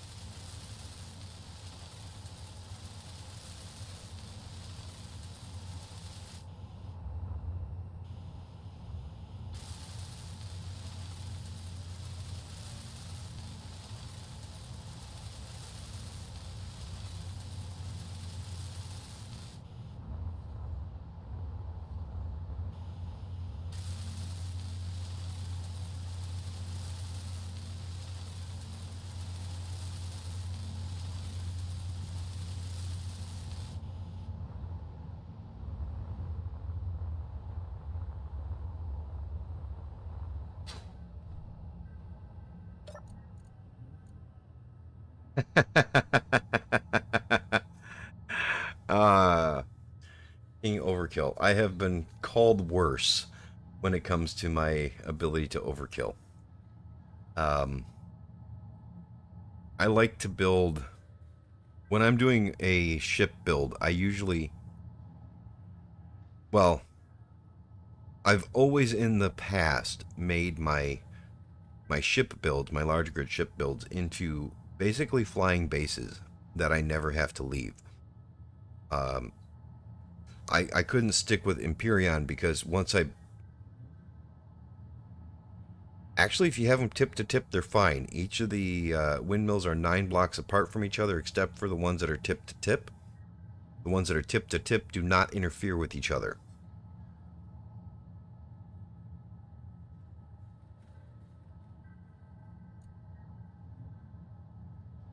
You'll see that all of them say optimal.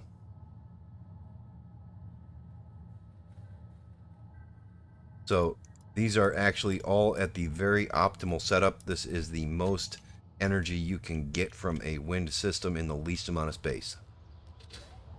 Each of these towers is Energy 9 blocks low. apart. So that wind turbine and that wind turbine are 9 blocks away from each other, which is the perfect spacing. and having them tip to tip like this does not interfere either. So this is the perfect setup. And they are more than 9 blocks away from any voxels.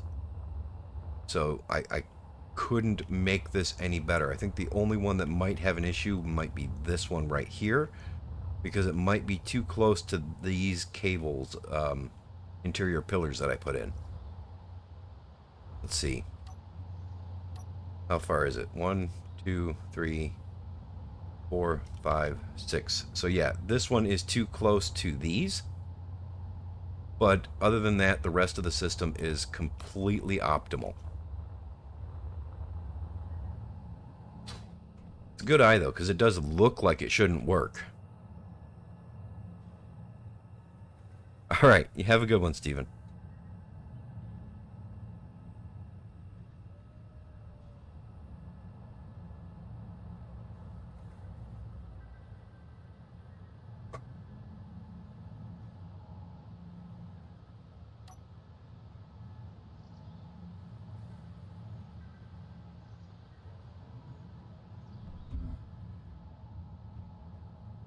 Alright, so that is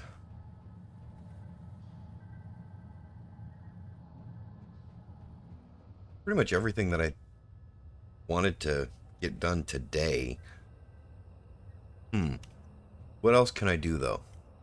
Because I'm sure there's more that I need to get prepared for the next video. A couple more trips with iron wouldn't be a bad idea, because I'm going to need a ton of iron for the next build, the next video. The next video is going to be just building the shell. Let's see, how much silicon do I have?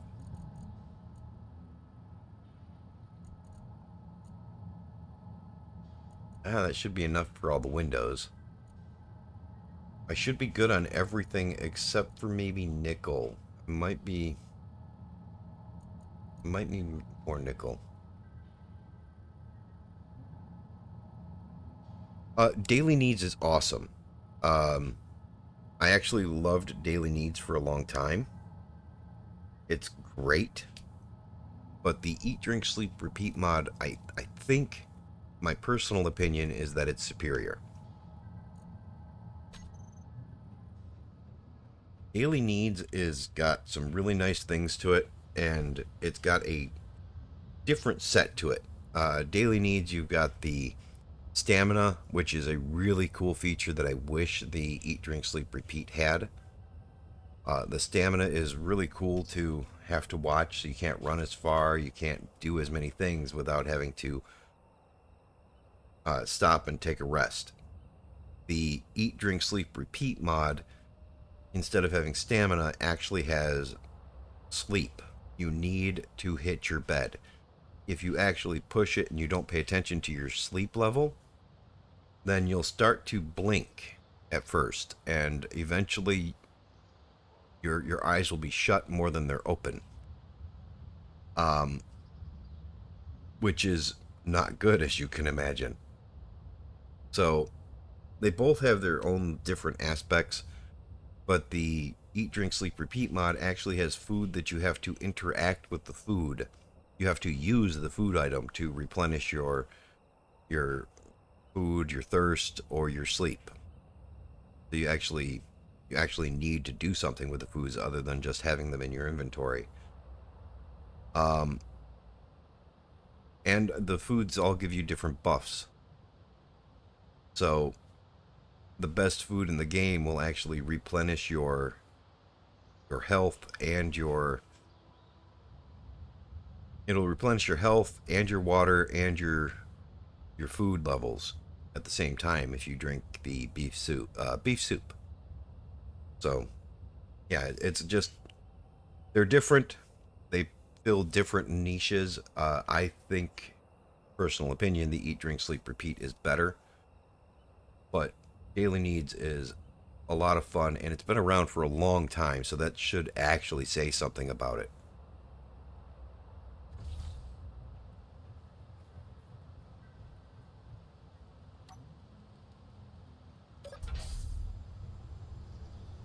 Alright, let's go get some more iron.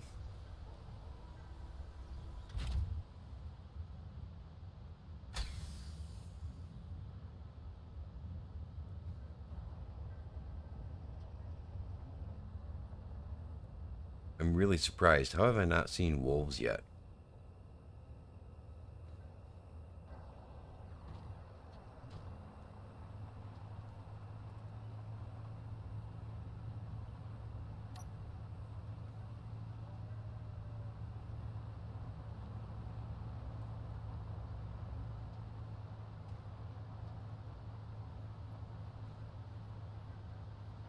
Well, right now, I am actually going mining.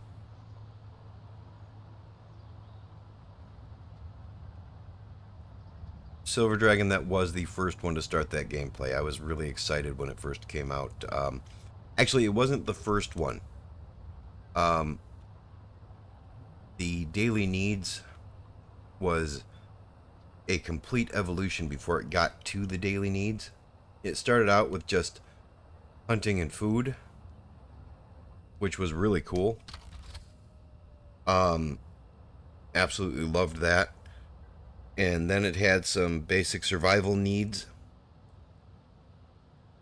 And then those two mods got both evolved separately. And then they got merged together. And that's when they started to become daily needs. And Scalbajorn has been completely awesome with that mod.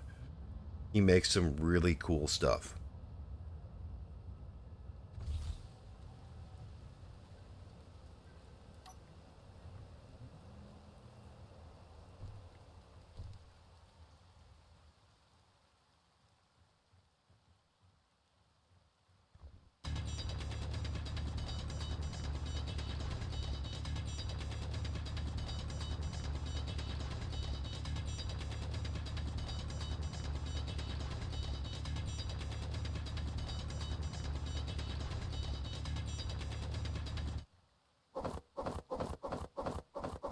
Inventory full.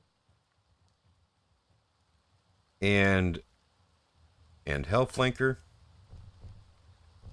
I know hand mining is inefficient. But I have not gotten to a point in this particular world where I am going to be building any drills.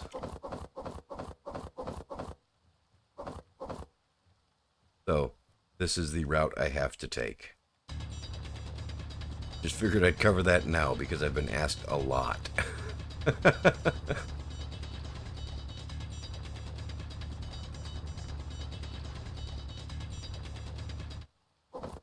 Inventory full. And not just by people in chat.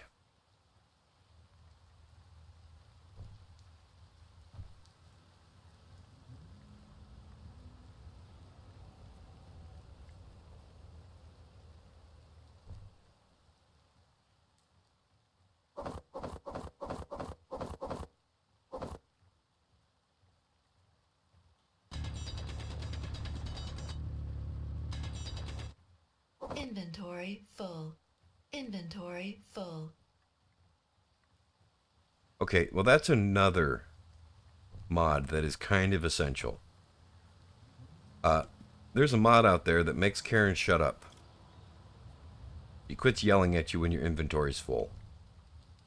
I love that mod.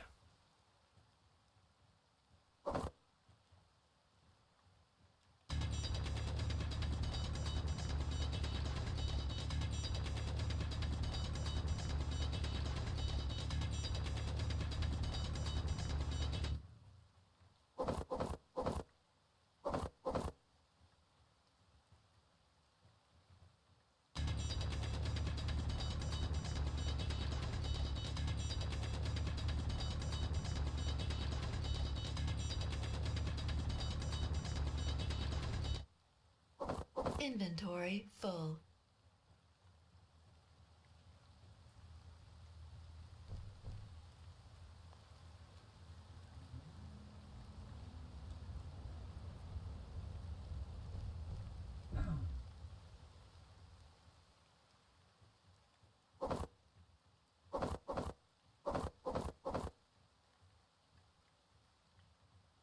Now, if she told me my inventory was getting full when I had just a few items I could still pick up, I might not be annoyed by her.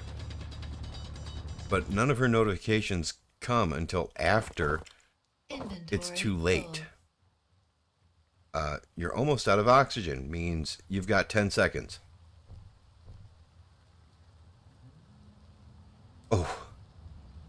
Oh, ouch. Oh, you're going to get in trouble there. I hope she didn't see you type that.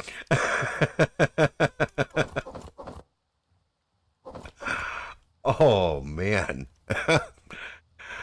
uh, yeah, but the notifications need work.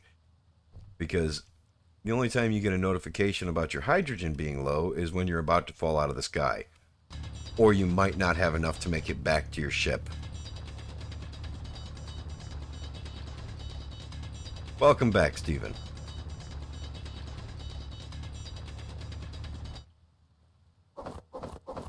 Inventory full.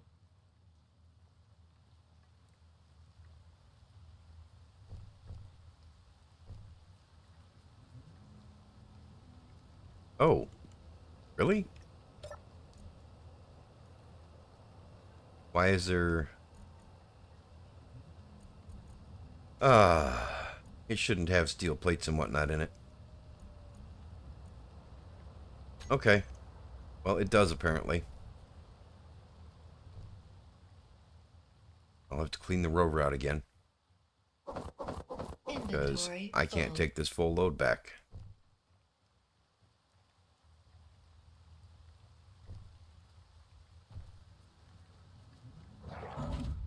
Oh! Speak of the devil.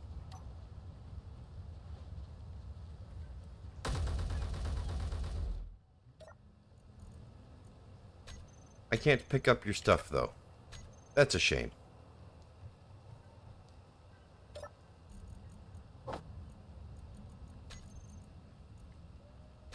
Yeah, I can't put any of it in there. Alright, what have you got? You got anything that I need to set this stuff down for? No.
Wrong way.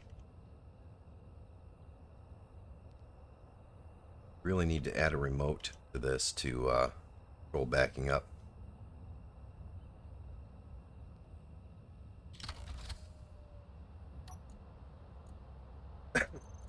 Alright, first, start with this.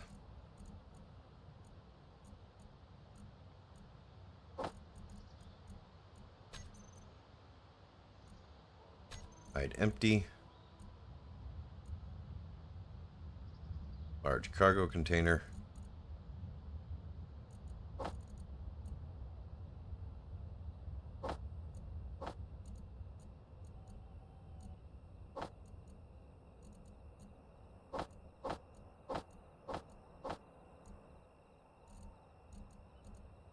All right.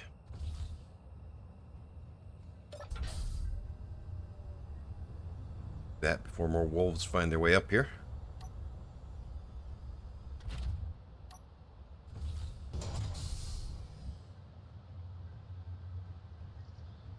Oh, did I grab the steel plates out of here? I did not.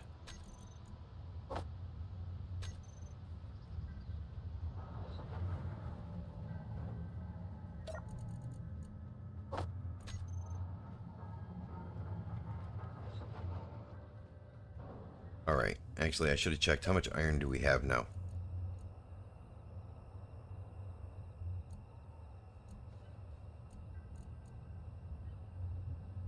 .68. Move that down here. 17K. I think that might be enough iron to last a while.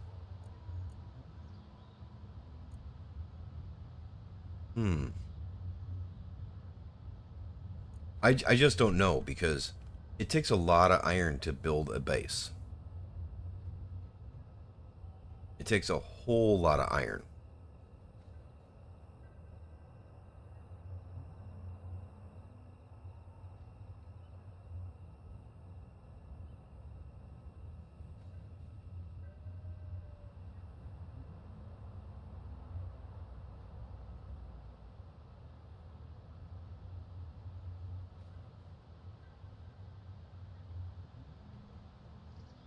Let's see. Yeah, I think maybe I'm going to need to do a few more trips for iron.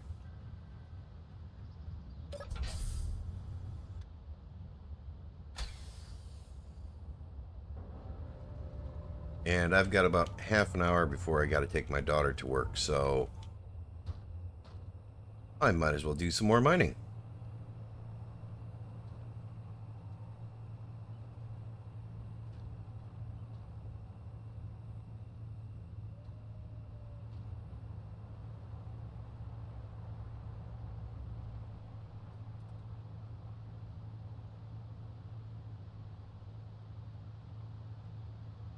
I should really do a short video on what mods I see as absolute musts for the game.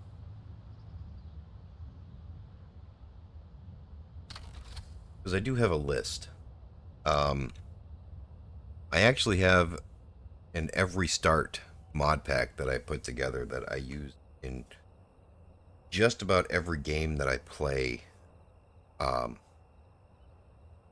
Unless I'm looking for something specific. It's in every single generic I want to start something new playthrough that I have. Let's see. I'll pull that up and I'll read you off the list. Because it's actually not a bad list.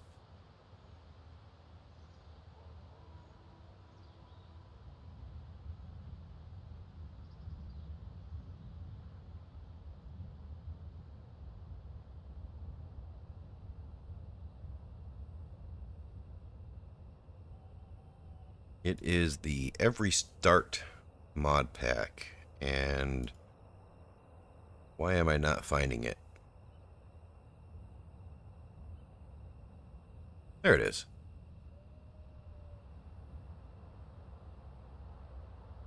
Let's see. It has Plant and Cook, Eat, Drink, Sleep, Repeat, Life Tech, Algae Technologies, Sleep Mod, Scaffolding, Ore Pickup, Build Info, HUD Compass, the Middle Gate. And if you haven't seen the Middle Gate, it's really cool because it allows you to stand the gate blocks on their side and expand them as far as you want. Bob, of course, and Bob's cousin, drill and fill system, the paint gun, sneaky sounds, airtight connectors. Those are really nice.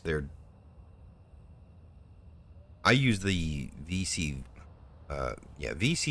airtight connectors, which is old.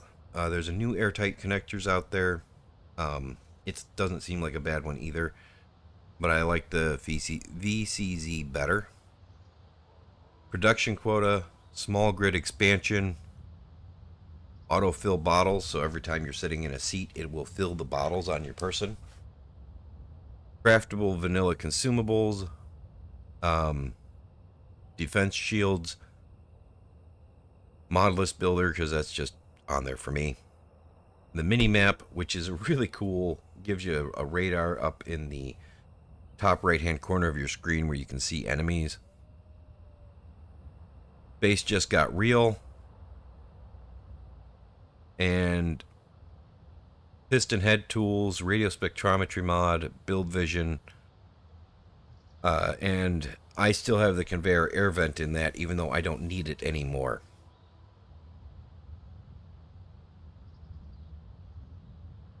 Yes. And eyes just got clear because somebody needs to wipe their visor off. And that's pretty much the entire list of what I start with.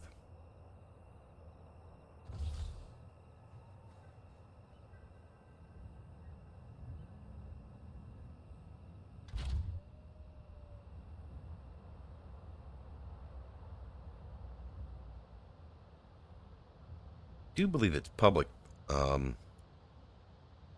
Yeah, I do believe it's public, but it doesn't even have an icon to it or an image to it because it's just a mod list. Yeah, it is public. It's just the Every Start mod pack.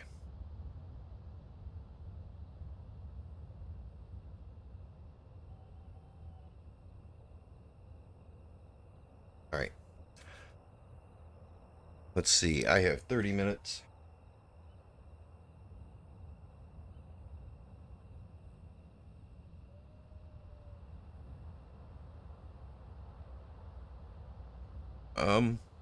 I'd be happy to give you an explanation of pressurization. I could probably do an explanation of pressurization right now if you're actually wanting to know. I started on Earth because I figured it's the easiest for new players, but I know some new players are going to try and go hard mode and start on Mars or the Moon or the alien planet. So if you need help with that or an explainer on that, I'll be happy to walk you through it. Matter of fact, we'll just stay parked right here and we will load up another game.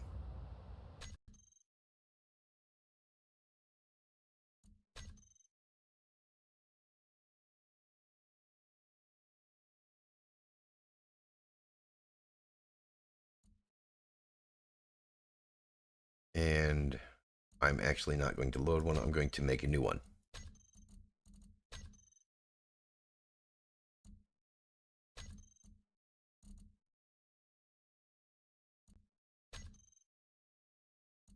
Actually, I think we'll do the moon base start.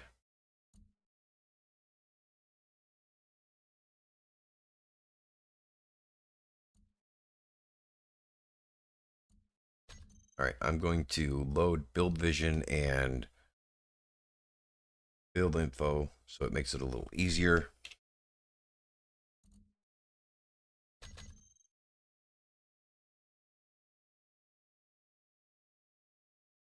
Oh, it's right there.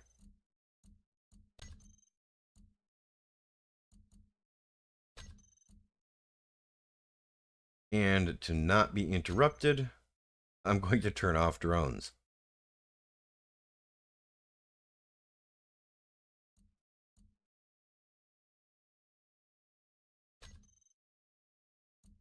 Okay, and we'll just hit start, and once we get in, I will switch it to creative so I can just build stuff and show you what you need to know.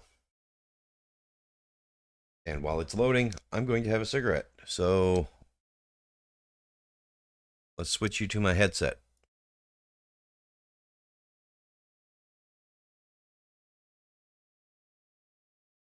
All right. Welcome to my headset. Won't you come and step outside with me? Oh, looks like the dog wants to go outside too. So I guess it's good timing. Come on, Solo. Come on. You need to come out the door so I can shut it. Thank you very much. Can't let the cats out. They won't come back.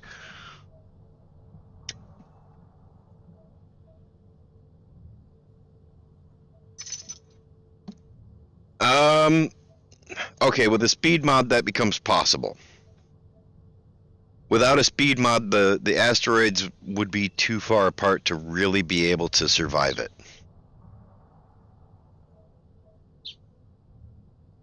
Very, very difficult, though.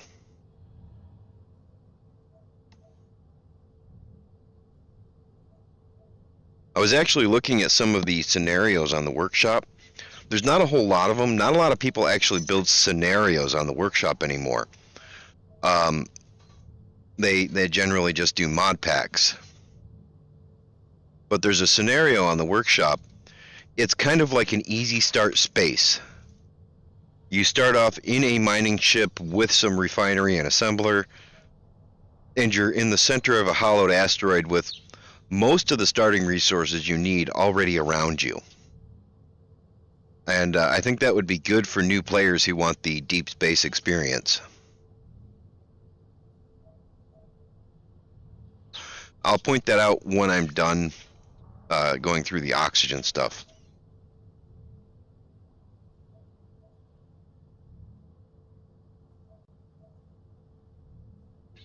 I did give it a highlight in my year-end Happy New Year's countdown that I did.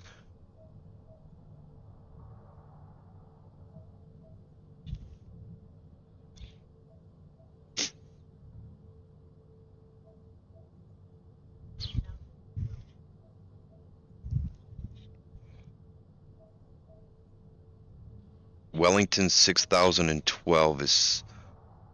I don't know what you're talking about. I'm sorry.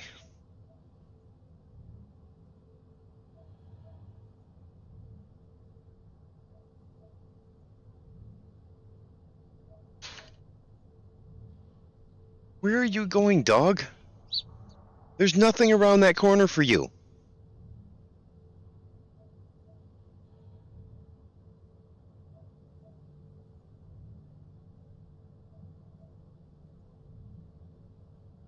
Maybe there is. Maybe there's something that just smells completely awesome that he needs to bury his nose in and roll in, so I have to give him a bath. Because dogs.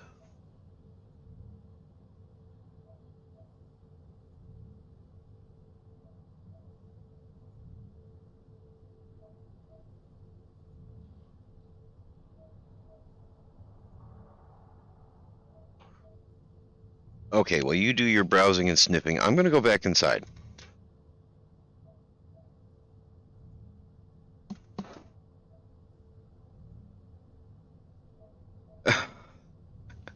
Ah, okay. I know that Heladmir was working on a scenario. I don't know if he got it done. Okay. I am back to my seat. I will have to get up and let the dog in when he's done. Alright, so what do you need to know about airtightness? Oh, did I make sure air was on?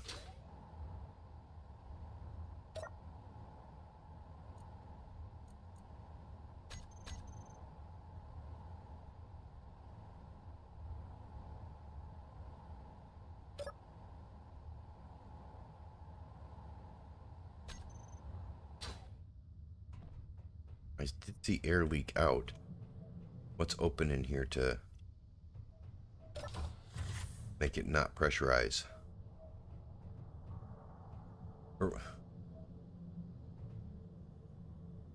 Okay, that is the answer. Event.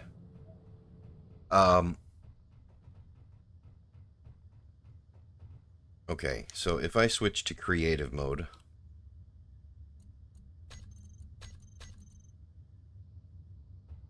I should be able to add some ice into this system so that it will make oxygen for us. Well, that's okay. Let's see. Shift F10 to get to the items. Ice.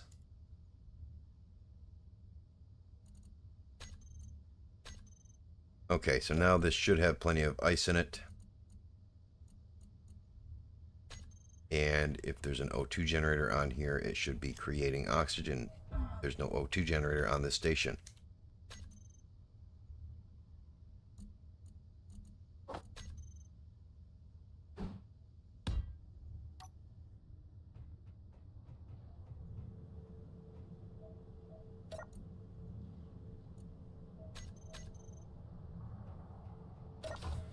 close the door. Alright, so there are a couple things you need to know when you're setting up something that requires air, like when you're on the moon. One, you need an air supply. The air supply is going to be your O2 generator.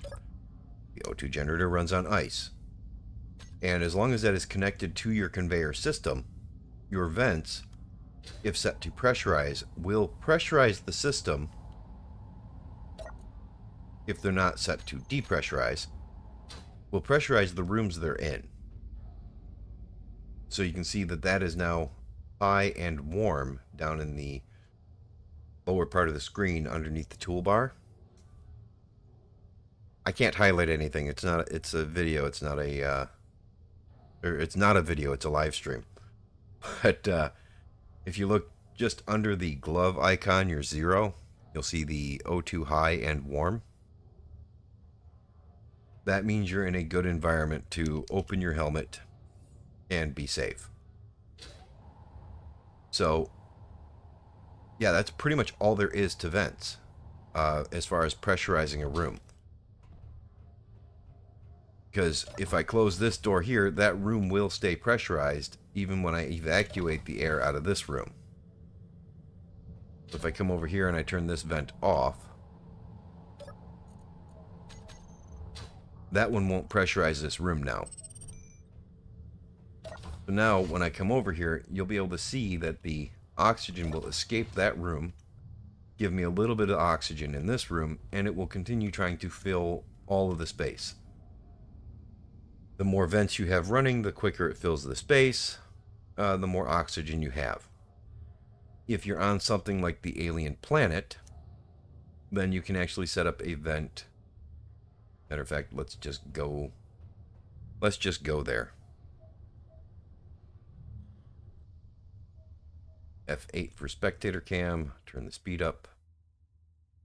And let's go Alt F10 and we can do cycle objects. And we should be able to cycle through planets. So that's Mars. That is Europa, the Moon, Earth. Maybe that was... Okay, this is Mars. Here's the alien planet. We'll go there. Alright, I gotta let my dog in. I'll be right back.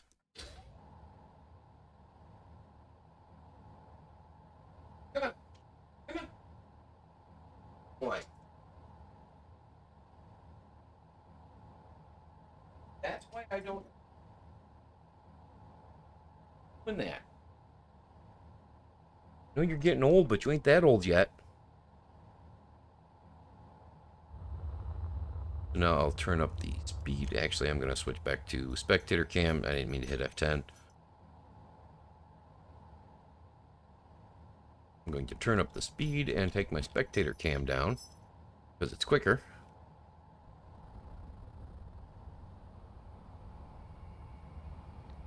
Oh, don't want to be inside the planet. Control space to teleport. Alright, now we're on the alien planet. And if you open your helmet here and you're not in creative mode, so I didn't want that, I wanted admin tools.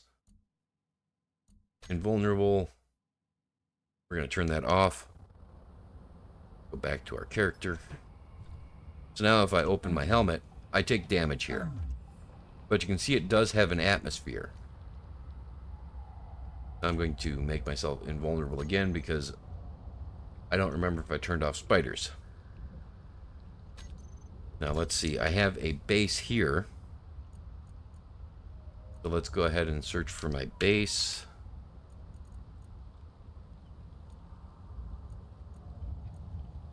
I had a nice little base that I built for somebody. There it is.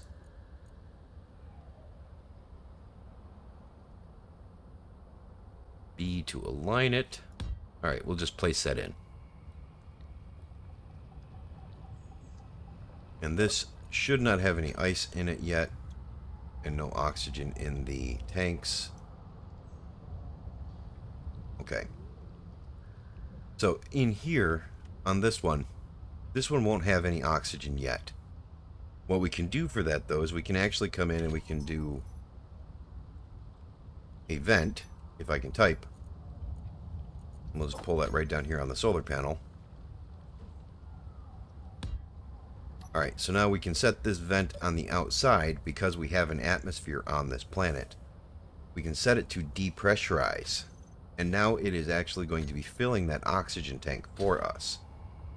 You can see that's starting to get oxygen in it, because this one is outside grabbing atmosphere.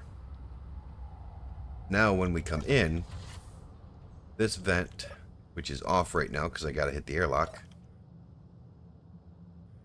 And okay, come on. Any day now. Did I set the timer blocks too fast or too long? I must set the timer blocks too long. Alright, so now we can see that this has now got high oxygen and warm inside of it, and that's only because it's pulling atmosphere from the outside to warm this up. So you don't really need ice if you're on a planet with atmosphere, but in space you'll need ice for oxygen. But it's a nice little workaround when you're on any of the planets, really. Any of the planets, you can use that trick with the vent on the outside doing depressurize. The only planetary bodies you have problems with are the ones with no atmosphere, like your moon. The Earth moon has no atmosphere, so you can't do that. But the alien planet, Mars, I think Europa. And as far as airlocks go, you're going to want one. The simple airlock is just... A simple airlock is just to have two doors and operate them separately, so you're wasting as little oxygen as possible.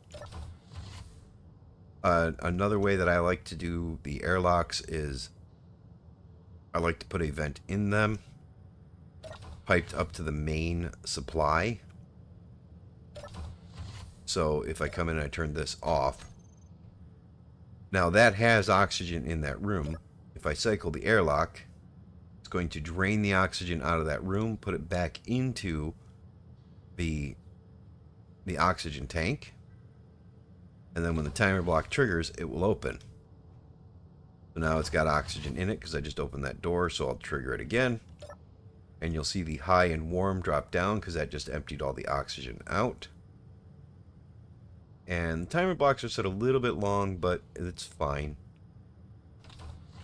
And now I can leave. And I've wasted 0 oxygen this way. And the setup for this is... Okay, I have an incoming call, and this might be a job, so I have to take it. I'll be right back.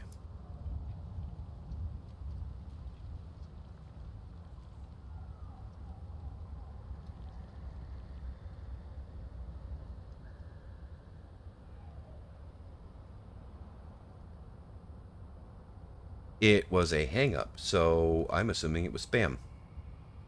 Alright, so the simple airlock is really just 3 timer blocks. If I come in here and I show you, I've got airlock timer block 1, airlock timer block 2, and airlock timer block 3. Timer blocks, they're a whole nother thing.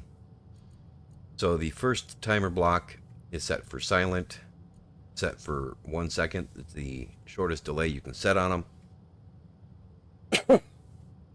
And you can set up the actions that you want it to perform. So the first timer block, we're just going to close all the doors. See, we're closing the inner and closing the outer. And we're toggling the air block in this room to on. This vent is set to depressurize at all times. And then it triggers timer block 2. So now that first timer block has closed that door, and turned this vent on so that it will suck the oxygen out of this room. Like so. And, okay, maybe my O2 tank is getting full. And the second timer block, it's set for 10 seconds to give it enough time to suck as much oxygen out of this room as possible. And the actions are real simple. Turns off both doors, or toggles the power on both doors. So the inner one will turn off and the outer one will turn on. And then it triggers the last timer block. The last timer block will turn off the vent and try to open both doors. It won't be able to open the door that's off. So swapping the power on both doors ensures that only one's going to be open at a time, and you're not going to drain all the oxygen out of your base. It's a really nice, simple airlock setup, and my timer block setup is not actually 100% correct on this one. I just noticed that going through them, but it works.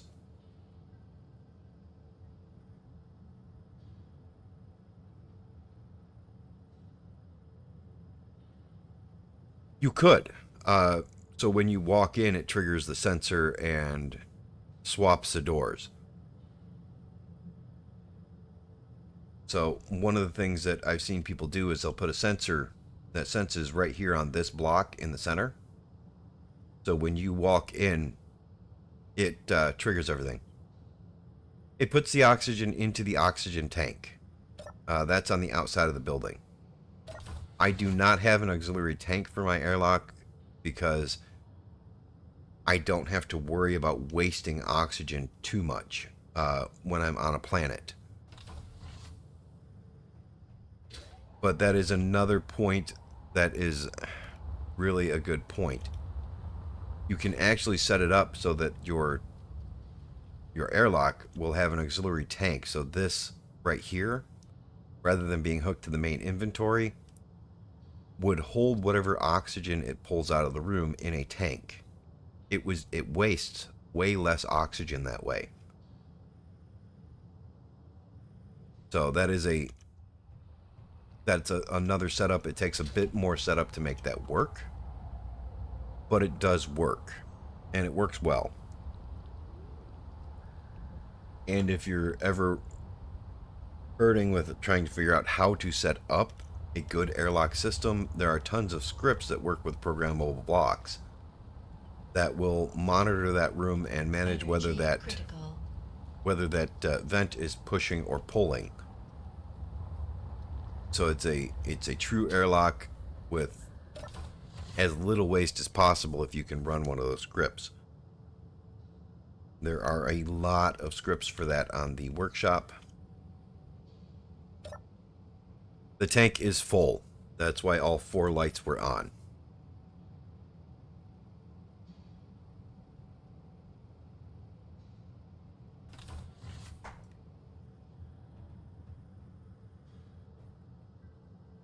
Yeah, this base is available on the workshop if you guys want to download it and play with it.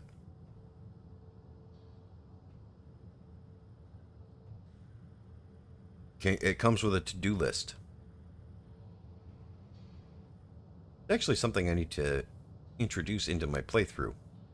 My survival guide, have a to-do list.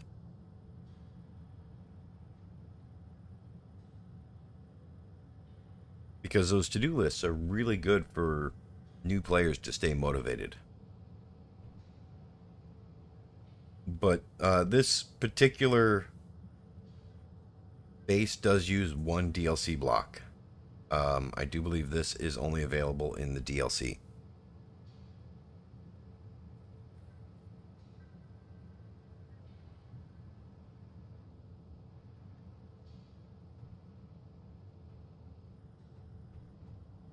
But yeah, I am a big fan of Space Engineers. I have every DLC, and I don't even remember which blocks they give me. So I didn't realize the bed was a DLC block until, I think, about a month ago. I realized the bed was a DLC block.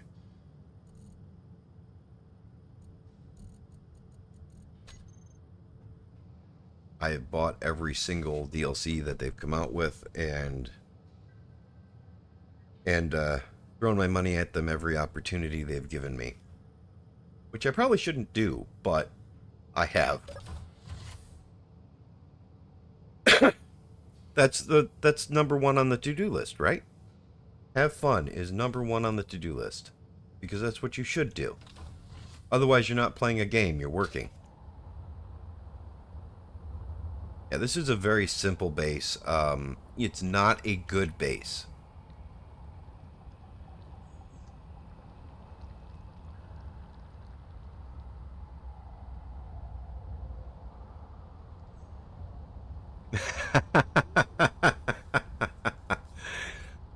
Well, you know what it took for me to go on vacation?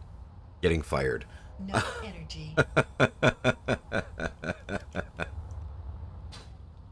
Yeah, but on the moon, you'll need to use ice. In space, you'll need to use ice. But on most of the planets, you can use this vent.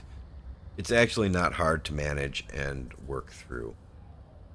Do you have any other questions about the O2 systems?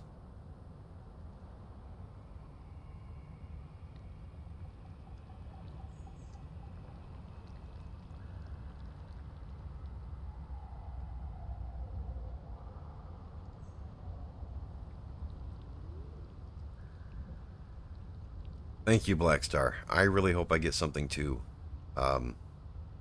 Paychecks are good. Hey, until then, since it doesn't seem to be panning out, share my channel. Who knows? Maybe I'll be able to make a little bit of side hustle on this gig.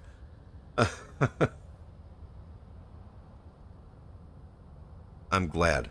Thank you.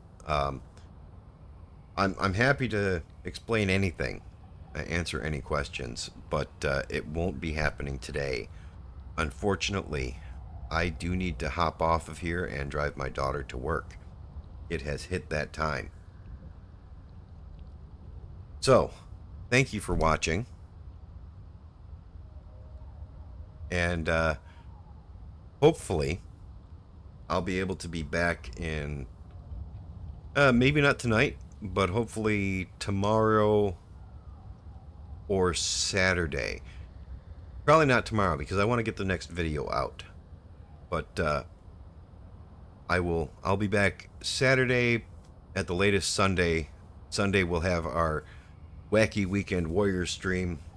Me and the rest of the crew from Invictus are playing on a industrial overhaul game that I've been running, and it's a lot of fun.